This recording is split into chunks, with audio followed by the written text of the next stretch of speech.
ಆತ್ಮೀಯರೇ, ನೀವು ಕೇಳ್ತಾ ಇದ್ದೀರಾ ಆಕಾಶವಾಣಿ ಬೆಂಗಳೂರು 101.3 FM. ಸ್ಟುಡಿಯೋ ಸಮಯ ಆಗಿದೆ 4:02. ಇದು ಬುಧವಾರದ ಬೆಸ್ಟ್ ಟೈಮ್. ನಾನು ನಿಮ್ಮ ರೇಡಿಯೋ ಗೆಳತಿ ವಿಜಯಲಕ್ಷ್ಮಿ. ನಮ್ಮ ಜೊತೆ ಇದ್ದಾರೆ ಓಪನ್ ಫೋರಂನಲ್ಲಿ ಯೂತ್ ಅವರ್ ಕಾರ್ಯಕ್ರಮದಲ್ಲಿ ವಿಶೇಷವಾದಂತಹ ಯುವ ಪ್ರತಿಭೆ ಅವರೇ ನಿಶಾಂತ್ ಹೆಚ್ವಿ. ಕಲಾವಿದರು, ಚಿತ್ರ ಕಲಾವಿದರು ಮತ್ತು ಸ್ಪೀಡ್ ಪೇಂಟರ್ ನಿಶಾಂತ್ ಅವರನ್ನ ಇದೀಗ ನಾವು ಕಾರ್ಯಕ್ರಮಕ್ಕೆ ಸ್ವಾಗತಿಸೋಣ. ನಮಸ್ಕಾರ, ಕಾರ್ಯಕ್ರಮಕ್ಕೆ ಸ್ವಾಗತ. ನಮಸ್ತೆ ಮೇಡಮ್, ಹೇಗಿದ್ದೀರಿ? ಚೆನ್ನಾಗಿದ್ದೀನಿ, ನೀವು ಚೆನ್ನಾಗಿದ್ದೀರಾ?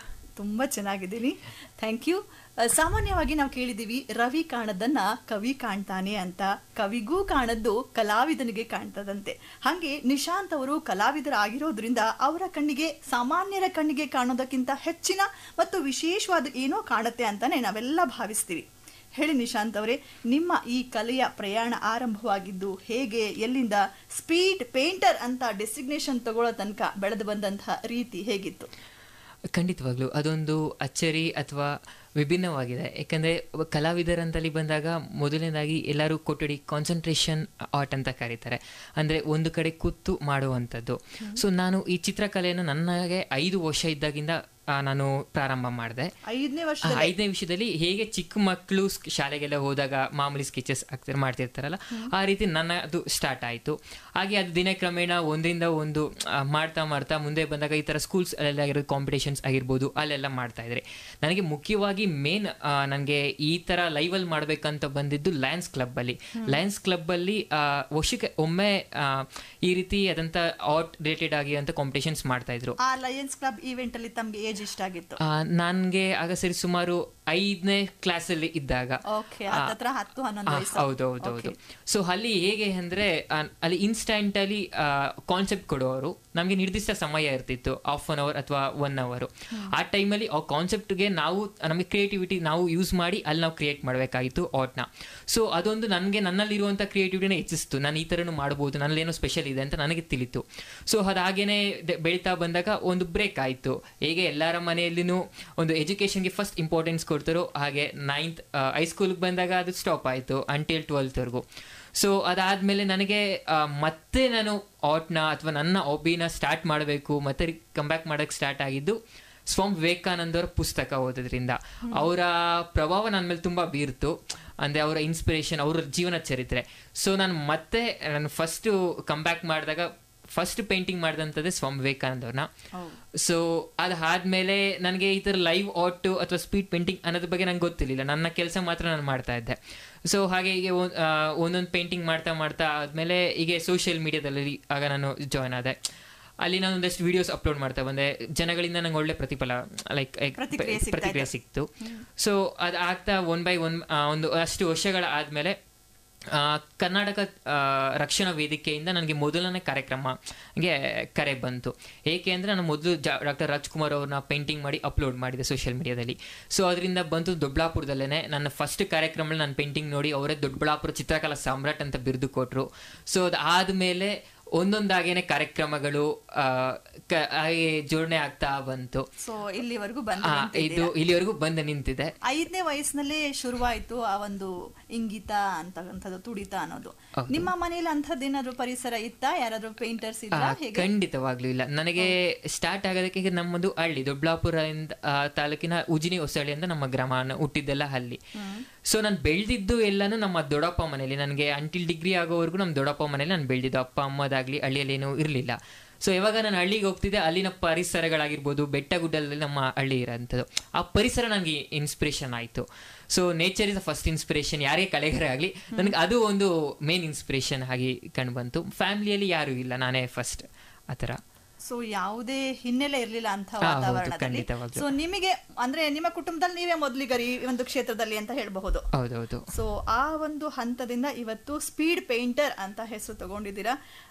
ಈ ಹಂತಕ್ಕೆ ಬರುವಾಗ ಕೆಲವೊಂದು ತರಬೇತಿಗಳು, ಕ್ಲಾಸಸ್ಗೂ ಕೆಲವರು ಹೋಗಿರ್ತಾರೆ. ತಮ್ಮದೇನಾದ್ರೂ ಆತರ ಇದೆಯಾ? ಖಂಡಿತವಾಗ್ಲೂ ಇಲ್ಲ ಮೇಡಮ್. ನಾನು ಸೆಲ್ಫ್ ಥಾಟ್ ಆರ್ಟಿಸ್ಟ್ ಅಂತ ಇದೆ. ಸೊ ನಾವು ಹೇಳಿದೆ ಕಾನ್ಸಂಟ್ರೇಷನ್ ಆರ್ಟ್ ಅಂತ ಮಾಡ್ತಾರೆ. ಅಂದರೆ ಒಂದು ಕಡೆ ಕೂತಿ ಒಂದು ಆರ್ಟ್ನ 1/2 hour ಮಾಡೋಂಥದ್ದು, ಅವರಲ್ಲಿ ಕೆಲವೊಮ್ಮೆ ವಾರ ತಿಂಗ್ಳುಗಟ್ಟಲೆ ಮಾಡೋಂಥದ್ದು ಇದೆ. ಅಂಥದ್ದು ನಾನು ಮಾಡ್ತಾನೆ ಇದ್ದಾರೆ ಅಂತ ಕಲಾವಿದರಿದ್ದಾರೆ. Example doctor BK Verma sir, ಅವರೊಬ್ಬ ಇನ್ಸ್ಪಿರೇಷನ್ ನನಗೆ. ಸೊ ಇದು ಬಂದು ಸ್ಪೀಡ್ ಪೇಂಟಿಂಗ್ ಅಂದರೆ ಲೈವ್, ನಮಗೆ ನಾವೇ ಗುರುಗಳು ಅನ್ನೋ ಥರ. ಅಂದರೆ ನಾವು ಪ್ರಾಕ್ಟೀಸ್ ಮಾಡ್ತಾ ಮಾಡ್ತಾ ಅದರಲ್ಲಿ ಇರುವಂಥದ್ದನ್ನೆಲ್ಲ ನಾವು ಕಲಿತಾಗ ಮಾತ್ರ ಇದು ಹೊರ ಬರೋದಕ್ಕೆ ಸಾಧ್ಯ. ಸೊ ಹಾಗಾಗಿ ನಮ್ಮ ಪ್ರಪಂಚದಲ್ಲೂ ಅಷ್ಟೇ ಸ್ಪೀಡ್ ಪೇಂಟರ್ ಅನ್ನೋದು ತುಂಬ ಬಹಳ ಕಡಿಮೆ ಇದ್ದಾರೆ. ಉಡುಗೆರೆ ಸುಮಾರು 15 ಜನ ಸಿಗ್ಬೋದೇನೋ ಅಷ್ಟೇ. ಸೊ ಇಂಥ ಸ್ಪೀಡ್ ಪೇಂಟಿಂಗ್ಗೆ ಇಳಿದಂಥವ್ರು ನೀವು. ಇಲ್ಲಿ ಗುರುವು ನೀವೇ ಆಗಿದ್ರಿ, ಶಿಷ್ಯನೂ ನೀವೇ ಆಗಿದ್ರಿ, ಎಲ್ಲವೂ ನೀವೇ ಆಗಿದ್ದೀರಾ. ಹೌದು. ಯಾವುದೇ ಕ್ಲಾಸಿಗೆ ಹೋಗಿಲ್ಲ, ತರಬೇತಿ ತಗೊಂಡಿಲ್ಲ, ಏನೂ ಇಲ್ಲ. ಹೌದೌದು, ಯಾವುದು ಕ್ಲಾಸ್ಗಂತ ಹೋಗಿಲ್ಲ. ಬಿಕಾಸ್ ನಾನು ಮಾಡಿದಂಥದ್ದು ಡಿಗ್ರಿ ಫಾರ್ಮಸಿಯಲ್ಲಿ, ಬ್ಯಾಚುಲರ್ ಆಫ್ ಫಾರ್ಮಸಿ ನಾನು ಡಿಗ್ರಿ ಮಾಡೋಂಥದ್ದು. ಸೊ ನಾನು ಇಲ್ಲಿ ಹೇಗಿತ್ತು ನನ್ನ ಈ ಇನಿಷಿಯಲ್ ಸ್ಟೇಜಲ್ಲಿ ಹೇಗಿತ್ತು ಅಂದರೆ, ನನಗೆ ಕಾಲೇಜ್ ಇದ್ದಿದ್ದು ನಮ್ಮ ಮನೆಯಿಂದ 60 ಕಿಲೋಮೀಟರ್ ದೂರ. ಸೊ ನಾನು ಮಾರ್ನಿಂಗ್ 6:15 ಮನೆ ಬಿಡಬೇಕಾಗಿತ್ತು, ರಾತ್ರಿ 9 ಗಂಟೆಗೆ ಮನೆಗೆ ಬರ್ತಿದ್ದೆ. ಬಂದಮೇಲೆ ಪ್ರಾಕ್ಟೀಸ್ ಸ್ಟಾರ್ಟ್ ಮಾಡ್ತಿದ್ದೆ. ಅಂದರೆ ಲೈಕ್ ಇದಕ್ಕೆ ಪ್ರಾಕ್ಟೀಸ್ ತುಂಬ ಮುಖ್ಯ, ಹಾರ್ಡ್ ವರ್ಕ್ ಅನ್ನೋದು ತುಂಬ ಮುಖ್ಯ ಆಗಿದೆ. ಈಗ ತರಗತಿಗೆ ಅಥವಾ ನಾವೇನಾದರೂ ತರಬೇತಿಗಳಿಗೆ ಹೋದಾಗ ಅಲ್ಲಿ ನಮಗೊಂದಷ್ಟು ತಿದ್ದುವಂತಹ ಅಥವಾ ಫಲಿತಾಂಶ ಹೇಳುವಂತಹ ಕೆಲಸಗಳಾಗುತ್ತೆ. ಇಲ್ಲ ಇದು ಚೆನ್ನಾಗಿಲ್ಲ, ಸ್ವಲ್ಪ ಇಂಪ್ರೂವ್ ಆಗಬೇಕು, ಇದು ಸರಿ ಮಾಡಬೇಕು, ಅದು ಸರಿ ಮಾಡಬೇಕು ಅಂತ ಹೇಳಿ. ಸೊ ಇದು ಯಾವುದು ಹೇಳ್ದವ್ರು ಇಲ್ಲದೆ ಇದ್ದಾಗ ನಿಮಗೆ ನೀವೇ ಮಾಡ್ಕೋಬೇಕಾಗತ್ತೆ ಅವನ್ನೆಲ್ಲ. ಹೆಂಗೆ ಅದನ್ನ ನೀವು ಸೆಲ್ಫ್ ಡಿಫೈನ್ ಮಾಡ್ತಾ ಇದ್ರಿ? ಸರಿ ಬಂದಿದ್ಯಾ ಇಲ್ವಾ, ನಾನು ಏನು ಮಾಡ್ಕೋಬೇಕಾಗಿದೆ, ಇಂಪ್ರೂವ್ ಮಾಡಬೇಕಿದೆಯಾ ಅಂತ? ಖಂಡಿತವಾಗ್ಲೂ. ಈಗ ಅದು ನೋಡಿದಾಗ ಡಾಕ್ಟರ್ BK ವರ್ಮಾ ಸರ್ ಅಂತಿದ್ದಾರೆ. ಅವರು ಡಾಕ್ಟರೇಟ್ ಎಲ್ಲ ಬಂದಿದೆ. ಅವರು ಕಲಾ ಕ್ಷೇತ್ರದಲ್ಲಿ ತುಂಬ ಕರ್ನಾಟಕದವರು ತುಂಬ ದೊಡ್ಡ ಸಾಧನೆ ಮಾಡೇ ಅಂತವರು. ಸೊ ಕೆಲವೊಂದು ಟೈಮಲ್ಲಿ ನಾನು ಅವ್ರ ಪರಿಚಯದಲ್ಲಿ, ಅವ್ರ ಸಂಪರ್ಕದಲ್ಲಿದ್ದೆ. ಅವರು ಸ್ವಲ್ಪ ತಿದ್ದುಪಡಿ ಎಲ್ಲ ಮಾಡ್ತಾಯಿದ್ರು, ಈ ಥರ ಇದೆ, ಈ ಥರ ಮಾಡಬೇಕು ಅನ್ನೋದೊಂದೆಲ್ಲನೂ. ಮತ್ತು ನನಗೆ ಅನ್ನಿಸ್ತಾ ಇತ್ತು ಇನ್ನೂ ಮಾಡಬೇಕು, ಮಾಡೋದಿದೆ ಅಂತ ಎಲ್ಲನೂ. ಕೆಲವೊಮ್ಮೆ ನನ್ನಷ್ಟು ರೆಫರೆನ್ಸ್ ಮಾಡ್ತಾಯಿದ್ರು ಬುಕ್ಸ್ ಎಲ್ಲ. ಸೊ ಅದನ್ನು ಅನಾಟೋಮಿ ಎಲ್ಲ ನಾನೇ ಪ್ರಾಕ್ಟೀಸ್ ಮಾಡ್ತಿದ್ದೆ. ಅಂದರೆ ಈಗ ಕಾಲೇಜಸ್ ಅಲ್ಲಿ ಎಲ್ಲರೂ ಹೋದರೆ ಏನಿರುತ್ತೋ ಅದನ್ನು ನಾವೇ ಏನು ನಡೀತಿದೆ ಅನ್ನೋದನ್ನ ನಾನು ತಿಳ್ಕೊಳಕ್ಕೆ ಸ್ಟಾರ್ಟ್ ಮಾಡಿದೆ. ಸೊ ನಾನು ಮಾಡ್ತಿದ್ದು ಕರೆಕ್ಟ್ ಇದೆಯಾ ತಪ್ಪಿದೆಯಾ ಅಂತ ಮಾಡೋಕ್ಕೆ ಸ್ಟಾರ್ಟ್ ಮಾಡಿದೆ. ಮತ್ತು ಈಗ ನಾನು ಏನಾದ್ರು ಪೋಸ್ಟ್ ಮಾಡಿದಾಗ ಅಲ್ಲಿ ಜನಗಳು ಅದನ್ನು ಅಭಿಪ್ರಾಯಗಳು ತಿಳಿಸೋರು, ಅಂದರೆ ಈ ಥರ ಇದೆ, ಈ ಥರ ಇಲ್ಲ ಅನ್ನೋದು. ಸೊ ಅದು ಎಲ್ಲ ನನಗೆ ಇಂಪಾರ್ಟೆಂಟ್ ಆಯಿತು. ಇನ್ನೊಂದು ಫಸ್ಟ್ ಆಫ್ ಆಲ್ ನನ್ನ ಮನಸ್ಸಿಗೆ ಅದು ಅನಿಸುತ್ತೆ, ಇದು ಆಗ್ತಿದೆ, ಇದು ಆಗ್ತಿಲ್ಲ ಅನ್ನೋದು. ಸೊ ಅದೊಂದು ಇಂಪಾರ್ಟೆಂಟ್ ನನಗೆ ಪಾಯಿಂಟ್ ಆಗಿ ಸಿಕ್ತು. ಸೊ ಅಲ್ಲಿ ನೀವೇ ಪರೀಕ್ಷೆಗಿಳಿದ್ರಿ, ಫಲಿತಾಂಶವನ್ನು ಕೂಡ ನೀವೇ ಕಂಡುಕೊಳ್ತಾ ಹೋಗಿದ್ರಿ. ಹೌದು ಮೇಡಮ್. ಸೊ ಈ ರೀತಿ ಜರ್ನಿ ಸಾಕ್ತಾ ಹೋಗ್ತಾ ಇತ್ತು ನಿಶಾಂತ್ HV ಅವ್ರದ್ದು. ಮತ್ತಷ್ಟು ಮಾತುಕತೆಯನ್ನ ಮುಂದುವರಿಸ್ತೇವೆ, ಕೇಳ್ತಾ ಇದು ಆಕಾಶವಾಣಿ ಬೆಂಗಳೂರು 101.3 FM ಯೂತ್ ಅವರ್ನಲ್ಲಿ ನಿಶಾಂತ್ HV ಸ್ಪೀಡ್ ಪೇಂಟರ್. ಈ ಮಾತು ಹೌದು, ಯಾಕಂದ್ರೆ 1000ಕ್ಕೆ ಒಬ್ಬ ಕಲಾವಿದರು ಹುಟ್ಟೋಕೆ ಸಾಧ್ಯ. ನಿಶಾಂತ್ ಅವರೇ, ಒಂದು ಮಾತು ನಿಮ್ಮ ಹತ್ರ ಹಂಚ್ಕೋಬೇಕಾಗಿದೆ. ಯಾಕಂದ್ರೆ ಇವತ್ತಿಗೂ ನನಗೆ ಇಷ್ಟು ವಯಸ್ಸಾಗಿದೆ, ಎಷ್ಟು ವಯಸ್ಸು ಅಂತ ಕೇಳಬೇಡಿ, ನಾನು ಹೇಳಲ್ಲ, ಇಷ್ಟು ವಯಸ್ಸಾಗಿದ್ರು ನನಗೆ ಒಂದು ಸ್ಕೇಲ್ ಹಿಡ್ಕೊಂಡು ಕೂಡ ಒಂದು ಸ್ಟ್ರೇಟ್ ಲೈನ್ ಹೇಳೋಕ್ಕಾಗಲ್ಲ. ಈವನ್ ಸ್ಕೇಲ್ ಉಪಯೋಗಿಸಿನೂ ಕೂಡ ಒಂದು ಸ್ಟ್ರೇಟ್ ನೇರವಾದಂಥ ರೇಖೆ ಹೇಳೋಕ್ಕೆ ಆಗಲ್ಲ. ಮತ್ತು ಪೇಂಟಿಂಗಲ್ಲಿ ಅದೇನೋ ನಂಗೆ ಪೇಷನ್ಸೇ ಇಲ್ಲ, ಆಗಲ್ಲ ನನ್ನ ಕೈಲಿ, ಇದೆಲ್ಲ ಬರಲ್ಲ, ಇದು ಡ್ರಾಯಿಂಗು ಪೇಂಟಿಂಗ್ ಎಲ್ಲ ನನ್ನ ಕೈಲಿ ಆಗಲ್ಲ ಅಂತ ಬಿಟ್ಬಿಟ್ಟಿದ್ದೀನಿ. ಆದರೆ ಒಬ್ಬ ಪೇಂಟರ್ ಆಗಬೇಕಂದ್ರೆ ಅಥವಾ ಡ್ರಾಯಿಂಗ್ ಮಾಡೋ ಕಲಾವಿದ ಆಗಬೇಕು ಅಂದರೆ ಕನಿಷ್ಠವಾದಂಥ ಅಥವಾ ಬೇಸಿಕ್ ಮೂಲಭೂತವಾಗಿ ಅವನಿಗೆ ಏನೆಲ್ಲ ಕ್ವಾಲಿಟೀಸ್ ಇರಬೇಕು ಅಂತ ನಿಮ್ಗೆ ಅನ್ಸುತ್ತೆ? ಕ್ವಾಲಿಟೀಸ್ ಅನ್ನೋದಕ್ಕಿಂತ ಮುಖ್ಯವಾಗಿ ನಮ್ಮಲ್ಲಿ ಅದೊಂದು ಇಂಟ್ರೆಸ್ಟ್ ಅನ್ನೋದೊಂದು ಇರಬೇಕು. ಇಂಪಾರ್ಟೆಂಟ್, ಆಸಕ್ತಿ ಫಸ್ಟ್ ಇಂಪಾರ್ಟೆಂಟ್. ಸೆಕೆಂಡ್ ಅದು ಪೇಷನ್ಸ್, ಹೌದು, ತಾಳ್ಮೆ ಇರಬೇಕು. ಎರಡನೇದು, ಮೂರನೇದು ಬಂದು ಕನ್ಸಿಸ್ಟೆನ್ಸಿ. ನಾವು ಇದೆ ಅಂತಲ್ಲ, ನಾವು ಯಾವುದೇ ಕ್ಷೇತ್ರಕ್ಕೆ ಹೋದ್ರೂ ನಾವು ಹಾರ್ಡ್ ವರ್ಕ್ ಇರಬೇಕು, ಕನ್ಸಿಸ್ಟೆನ್ಸಿ ಇರಬೇಕು, ತಾಳ್ಮೆ ಇರಬೇಕು. ಅಂದರೆ ಈಗೆಲ್ಲ ನಾವು ಸಡನ್ ಆಗಿ ಔಟ್ಪುಟ್ ಮಾಡಿದ ತಕ್ಷಣ ನಾವು ಏನೋ ಒಂದು ಆಗ್ಬಿಡ್ಬೇಕು ಅನ್ನೋದೊಂದು ಇರುತ್ತೆ, ನಾವು ಏನೋ ಸಕ್ಸಸ್ ಸಿಗ್ಬೇಕು ಅನ್ನೋದಿರುತ್ತೆ. ಅದು ಅಷ್ಟೇ ಸುಲಭವಾಗಿ ಸಿಗಲ್ಲ. ನಾವು ತಾಳ್ಮೆಯಿಂದ ಕನ್ಸಿಸ್ಟೆನ್ಸಿಯಾಗಿ ಮಾಡಿದಾಗ ಮಾತ್ರನೇ ಅದು ಹಾಗಂಥದ್ದು. ಸೊ ನನಗೆ ನೇಚರೇ ನನಗೆ first of all main inspiration ಆಗಿ ಕಂಡು ಬಂದದ್ದು. ಇನ್ನೊಂದು, ನನಗೆ ಕೆಲವೊಮ್ಮೆ ವೇದವಿಗಳು ಹೇಳಿದಂಥ ಮಾತುಗಳು ತುಂಬ ಮನಸ್ಸಿಗೆ ನಾಡ್ತಾ ಇರುತ್ತೆ. ಈಗ ಶಂಕರ್ನಾಗ್ ಸರ್ ಹೇಳ್ತಿದ್ದಾರೆ, ಸತ್ತ ಮೇಲೆ ಮಲಗೋದು ಇದ್ದೇ ಇರುತ್ತೆ, ಬದುಕಿದಾಗ ಏನಾದರೂ ಸಾಧಿಸ್ಬೇಕು ಅಂತ. ಸೊ ಆ ಥರದ್ದೆಲ್ಲ ಇನ್ಸ್ಪಿರೇಷನ್ಸು ನನಗೆ ತುಂಬ ಕಾಡ್ತಾ ಇರುತ್ತೆ, ಏನಾದರೂ ಸಾಧನೆ ಮಾಡಬೇಕು ಅಂತ. ಸೊ ಹಾಗಾಗಿ ನಾನು ಚಿಕ್ಕ ವಯಸ್ಸಲ್ಲಿ ಶಾಸ್ತ್ರೀಯ ಸಂಗೀತಗೆಲ್ಲ ಹೋಗ್ತಿದ್ದೆ. ಅದನ್ನ ಬಿಟ್ಟೆ, ಕಾರಣಾಂತರದಿಂದ ಬಿಟ್ಟೆ. ಅದಾದ್ಮೇಲೆ ನನಗೆ ಕಲೆ ಕೈ ಹಿಡಿತು. ಸೊ ಹಾಗಾಗಿ ನಾನು ಅದಕ್ಕೋಸ್ಕರ ನಾನು ಎಲ್ಲೇ ಕಲೆ ಮಾಡಬೇಕಾದ್ರೆ ನಾನು ಹಿಂದೆಗಡೆ ಬ್ಯಾಕ್ಗ್ರೌಂಡ್ ಮ್ಯೂಸಿಕ್ ಇದ್ದೇ ಇರುತ್ತೆ. ಅದೊಂದು ಎರಡು ಜೋಡಣೆ ಮಾಡ್ಕೊಂಡು ನಾನು ಮಾಡೋ ಅಂಥದ್ದಿದೆ. ನೀವು ಹೇಳಿದ್ರಿ ಆಸಕ್ತಿ ಇರಬೇಕು, ತಾಳ್ಮೆ ಇರಬೇಕು, ಕನ್ಸಿಸ್ಟೆನ್ಸಿ ಇರಬೇಕು. ಇವು ಮೂರೂ ನನ್ನಲ್ಲಿದೆ, ನಾನು ಇದನ್ನೇ ಮುಂದುವರಿಸ್ಕೊಂಡು ಹೋಗ್ಬೇಕು ಅಂತ ಅನಿಸಿದ ಕ್ಷಣ ಯಾವಾಗ?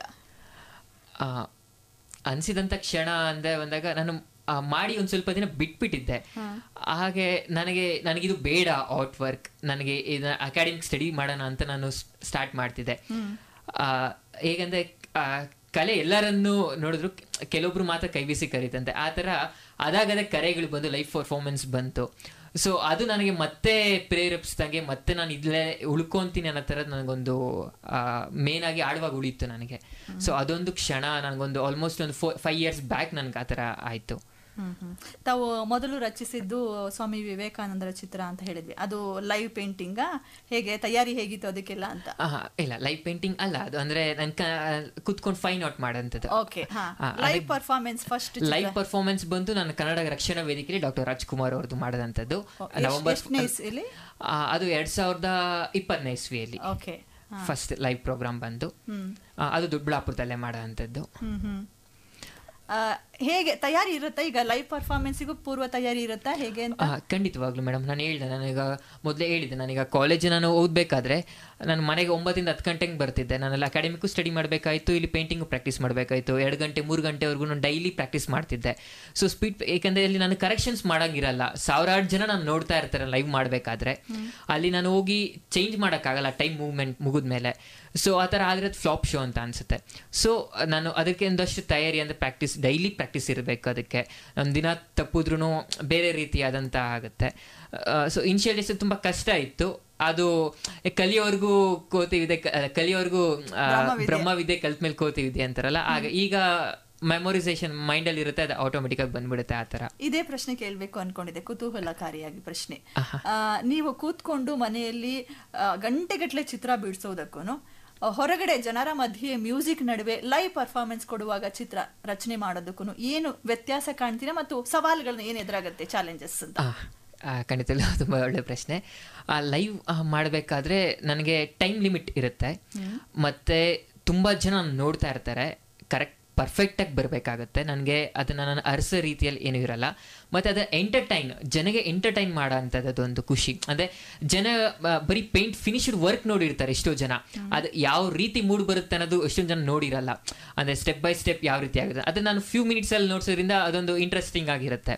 ಸೊ ಫೈನ್ ಔಟ್ ಅಂತ ಬಂದಾಗ ನಾನು ನಮಗೆ ಇಷ್ಟ ಆದಾಗ ಕೂತ್ಕೊಂಡು ನಮಗೆ ಥಾಟಲ್ಲಿ ಏನಿರುತ್ತೋ ಅದನ್ನು ನಾವು ಮಾಡ್ತಾ ಅರಿಸಿ ಆ ಥರದ್ದೆಲ್ಲ ಇರುತ್ತೆ. ನಿಧಾನವಾಗಿ ಪ್ರಶಾಂತವಾಗಿ ನಮ್ಮ ಆರಾಮಾಗಿ ಕುತ್ಕೊಂಡು ಮಾಡೋ ಅಂಥದ್ದು ಫೈನ್ ಔಟ್. ಸೊ ಅಲ್ಲಿ ಎಂಟರ್ಟೈನಿಂಗ್ ಇರಲ್ಲ, ಪ್ರೊಸೆಸಿಂಗ್ ಗೊತ್ತಾಗಲ್ಲ, ಬರೀ ಫೈನಲ್ ಔಟ್ಪುಟ್ ಮಾತ್ರ ಗೊತ್ತಾಗುತ್ತೆ. ಈಗ ನೀವು ಹೇಳೋ ಪ್ರಕಾರ ಮನೆಯಲ್ಲಿ ಕೂತಾಗ ನಾವು ಅಳಿಸಬಹುದು, ಮತ್ತೆ ರಚನೆ ಮಾಡಬಹುದು, ಅಥವಾ ಸಂಪೂರ್ಣವಾಗಿ ಅದನ್ನು ತ್ಯಜಿಸಿ ಮತ್ತೆ ಹೊಸದಾಗಿ 0 ಇಂದನೂ ಕೂಡ ಸ್ಟಾರ್ಟ್ ಮಾಡಬಹುದು. ಬಟ್ ಲೈವ್ ಪರ್ಫಾರ್ಮೆನ್ಸ್ ಅಲ್ಲಿ ಹಂಗಾಗಕ್ಕಾಗಲ್ಲ, ಯಾಕಂದ್ರೆ ಎಷ್ಟೋ ಜನ ಇರುತ್ತೆ ವಿತಿನ್ ದ ಫ್ಯೂ ಮಿನಿಟ್ಸ್ ನಾವು ಅದನ್ನ ಕಂಪ್ಲೀಟ್ ಮಾಡ್ಬೇಕಾಗತ್ತೆ. ಸೊ ಇಲ್ಲಿ ಕಲೆಯನ್ನ ಅಥವಾ ಚಿತ್ರವನ್ನ ಅಳಿಸೋಕಾಗಲ್ಲ ಹೊರತು ಅರಳಿಸಬಹುದು. ಸೊ ಅದು ಅರಳ್ತಾ ಹೋಗ್ತಾ ಇರಬೇಕು ಅಂತ ಹೇಳ್ತಿದಾರ. ಸೊ ಈ ಲೈವ್ ಪರ್ಫಾರ್ಮೆನ್ಸ್ಗೂ ಪೂರ್ವ ತಯಾರಿ ಮಾನಸಿಕವಾಗಿರುತ್ತೆ. ಕೆಲವೊಮ್ಮೆ ಯಾರೋ ಒಂದು ಗುಂಪಿನಲ್ಲಿ ಅಥವಾ ಜನರು ಹೇಳ್ತಾರೆ ಈ ಚಿತ್ರ ಬಿಡಿಸಿ ಅಂತ, ಅದು ಸಾಧ್ಯ ಆಗುತ್ತೆ ತಮ್ಮಿಂದ? ಹೌದು ಮೇಡಮ್, ಯಾಕಂದ್ರೆ ಈಗ ಅದನ್ನ ಮಾನಸಿಕ ಮೈಂಡ್ ಅಲ್ಲಿ ಇದ್ರೆ ನಮ್ಗೆ ಆಟೋಮೆಟಿಕ್ ಆಗಿ ಕೈಯಲ್ಲಿ ಬರ್ತಾ ಇರುತ್ತೆ. ಸೊ ಅದು ಮೆಮೊರೈಸೇಷನ್ ಲೈಕ್ ಏನೇನು ಮಾಡಬೇಕು ಏನೇನಂತ ತಿಳ್ಕೊಂಡ್ರೆ ಆಟೋಮೆಟಿಕ್ ಆಗಿ ಮಾಡ್ತಾ ಹೋಗ್ಬೋದು. ಇನಿಷಿಯಲಿ ಅದು ತುಂಬಾ ಕಷ್ಟ ಆಯ್ತು. ಅಲ್ಲಿ ಅದು ಏನೋ ಒಂದಿದೆ, ಅದನ್ನ ನಾವು ಪಾಯಿಂಟ್ ಔಟ್ ಮಾಡ್ಕೊಂಡಾಗ ಈಸಿ ಆಗುತ್ತೆ. ಆ ಫೀಲ್ಡ್ ಅಲ್ಲಿ ಡೈಲಿ ಪ್ರಾಕ್ಟೀಸ್ ಆಗ್ತಾ ಇದ್ದಾಗ ಗೊತ್ತಾಗ್ಬಿಡುತ್ತೆ. ಈ ತರ ಸಂದರ್ಭಗಳು ಎದುರಾಗಿದೆಯಾ ತಮ್ಮ ಲೈವ್ ಪರ್ಫಾರ್ಮೆನ್ಸ್ ಅಲ್ಲಿ? ಹೌದು ಮೇಡಮ್, ಈಗ ಇತ್ತೀಚೆಗೆ ಅಂದರೆ ಕೆಲವೊಂದಂದರೆ ನಿರ್ದಿಷ್ಟ ಪ್ರೋಗ್ರಾಮ್ 1 ತಿಂಗಳು ಮುಂಚೆ ಅಥವಾ 1 ವಾರದ ಮುಂಚೆ ಹೇಳ್ತಾರೆ. ಎಷ್ಟೊಂದು ಸತಿ ನನಗೆ ಕಾರ್ಯಕ್ರಮಗಳು ಇನ್ನೊಂದು ದಿನ ಇರುತ್ತೆ, 2 days ಇರುತ್ತೆ, ಬೇರೆ ಒಬ್ರು ಯಾವುದೋ ಪೋರ್ಟ್ರೇಟ್ ಮಾಡಬೇಕಾಗುತ್ತೆ, ಒಬ್ರು ಪೊಲಿಟಿಷಿಯನ್ ಆಗಿರ್ಬೋದು, ಸಮಥಿಂಗ್ ಇರುತ್ತೆ, ಅವ್ರದ್ದೆಲ್ಲ ಬೇರೆ ಥರ ಇರುತ್ತೆ ಅನಾಟಮಿ. ಈಗ ಬೇರೆಯವ್ರದ್ದಾದರೆ ಈಗ ದೇವ್ರದ್ದು ಆ ಥರದ್ದೆಲ್ಲ ನಾವು ಚಿಕ್ಕ ವಯಸ್ಸಿಂದ ನೋಡ್ಕೊಂಡ್ಬರ್ತೀರಿ, ಈಸಿಯಾಗಿ ಮಾಡಿಬಿಡ್ಬೋದು. ಬೇರೆಯವ್ರ ಪೋರ್ಟ್ರೇಟ್ಸ್ ಅಂದರೆ ಹಾಗೇ ಬರಬೇಕು, ಆಗ ಬಂದಿಲ್ಲ ಅಂದರೆ ಅವ್ರಂತ ಅನ್ಸಲ್ಲ. ಸೊ ಹೊಸ ಮುಖ, ಹೊಸಬ್ರು ಅಂತ. ಹೌದು ಹೌದು ಹೌದು. ಸೊ ಅದಕ್ಕೆಲ್ಲ ಈ ಸಡನ್ ಆಗಿ ಬಂದಾಗ ಆ ಥರದ ಎಕ್ಸ್ಪೀರಿಯನ್ಸ್ ಆಗಿದೆ. ಅಂಡ್ ಇವನ್ ನಾನು ಮಹಾರಾಷ್ಟ್ರ ಹೋಗಿದ್ದೆ ಲಾಸ್ಟ್ ಟೈಮ್, ಉಡಾನ್ ಅಂತ ಹೇಳಿ. ಸೊ ಅಲ್ಲೂ ಅಷ್ಟೇ, ಅಲ್ಲೆಲ್ಲ ಇಮಿಡಿಯೇಟ್ ಆಗಿ ಟೈಮ್ ಇರಲಿಲ್ಲ, ನಾನು ಇಮಿಡಿಯೇಟ್ ಆಗಿ ನಾವು ಪ್ಲಾನ್ ಮಾಡ್ಕೊಂಡು ಮಾಡೋ ಅಂಥದ್ದು ಇರುತ್ತೆ. ಸೊ ಈ ಥರ ಸಿಚುವೇಶನ್ಸ್ ತುಂಬಾ ನೋಡಿದ್ದೀನಿ. ಇಂಥ ಸಿಚುಯೇಷನ್ಗಳನ್ನ, ಚಾಲೆಂಜಸ್ ಅನ್ನ ಎದುರಿಸ್ತೀರಾ? ಹಾಗಾದ್ರೆ ಅದಕ್ಕೂ ಕೂಡ ಮಾನಸಿಕವಾಗಿ ಗಟ್ಟಿತನ ಬೇಕಾಗಿರುತ್ತೆ. ಚಿತ್ರ ಬಿಡಿಸೋದು ಅಷ್ಟೇ ಅಲ್ಲ, ಇಂಥ ಸಂದರ್ಭಗಳು ಎದುರಾದಾಗಲೂ ಕೂಡ ನಾವು ಅದನ್ನ ಎದುರಿಸಬೇಕು. ಹೌದು, ಖಂಡಿತ. ಮಹತ್ವನ ಮುಂದುವರಿಸೋಣ. ನಮ್ಮ ನಿಶಾಂತ್ HV ಅವರ ಜೊತೆ ಕೇಳ್ತಾ ಇದ್ದೀರಾ. ಇದು Akashvani Bengaluru 101.3 FM youth hour. ಆದ್ಮೇಲೆ ನೀವು ಕೇಳ್ತಾ ಇದ್ದೀರಾ ಆಕಾಶವಾಣಿ ಬೆಂಗಳೂರು 101.3 FM ಯೂತ್ ಅವರ್ನಲ್ಲಿ ನಮ್ಮ ಜೊತೆ ಇದ್ದಾರೆ ಸ್ಪೀಡ್ ಪೇಂಟರ್, ಚಿತ್ರಕಲಾವಿದರು ನಿಶಾಂತ್ HV. ಮಾತುಕತೆನ ಮುಂದುವರಿಸ್ತಾ, ತಾವು B.Pharmacy ಮಾಡಿದ್ರಿ, ಕೆಲ್ಸಕ್ಕೆ ಹೋಗಿದ್ದೆ ಅಂತ ಹೇಳ್ತಾ ಇದ್ರಿ. ಈ ಥರ ವಿದ್ಯಾಭ್ಯಾಸವನ್ನು ಮುಗಿಸಿದ ನಂತರ ಕೆಲಸ ಬಿಟ್ಟು ಈ ಕ್ಷೇತ್ರಕ್ಕೆ ಬರೋದಕ್ಕೆ ಕಾರಣ ಏನು, ಅಥವಾ ಈ ರೀತಿ ನಿರ್ಧರಿಸಿದ್ ಯಾಕೆ, ಯಾವಾಗ ಅಂತ? ನನಗೆ ಕೆಲ್ಸಕ್ಕೆ ಹೋಗೋದು ಅಂದರೆ ಫಾರ್ಮಸಿ ಮಾಡಿದ್ದು ನಾನು ನನಗೆ ಬೇರೆ ಇದರಿಂದ. ಸಾಮಾನ್ಯವಾಗಿ ಫಾರ್ಮಸಿ ಅನ್ಸಿದ್ರೆ ಎಲ್ಲರೂ ಒಂಥರ ಜಾಬ್ ಓರಿಯೆಂಟೆಡ್ ಕೋರ್ಸ್ ಅಂತಾನೆ ಅನ್ಕೊಂಡಿದ್ದಾರೆ. ಹೌದು, ಪ್ರೊಫೆಷನಲ್ ಕೋರ್ಸ್. ಸೊ ಕಲೆ ಅನ್ನೋದು ನನ್ನಲ್ಲಿ ಇದ್ದಂಥದ್ದು. ನಾನು ಆರ್ಟಿಸ್ಟ್ ಆಗಬೇಕು ಅಂತ ಹೊರಟಿದ್ದವನು. ಸೊ ಇದು ನನಗೆ ಕೆಲಸ ಆಗಲಿ ಇದಾಗಲಿ ನನಗೆ ಎಲ್ಲೋ ನಾನು ಹೋಗ್ತಿರೋಂಥದ್ದು ದಾರಿಗೂ ನನಗೆ ಇರುವಂಥ ಗುರಿಗೂ ಈ ಕೆಲ್ಸಕ್ಕೂ ಸರಿಯಾದ ಅಲ್ಲ ಅಂತ ನನಗೆ ಅನಿಸ್ತು. ಒಂದು ಟೈಮ್ ಸಮಾಧಾನ ಇರಲಿಲ್ಲ. ಇಲ್ಲ, ಹೌದು, ಸ್ಯಾಟಿಸ್ಫ್ಯಾಕ್ಷನ್ ಅಂತಾರಲ್ಲ ಅದಿರಲಿಲ್ಲ ನನಗೆ.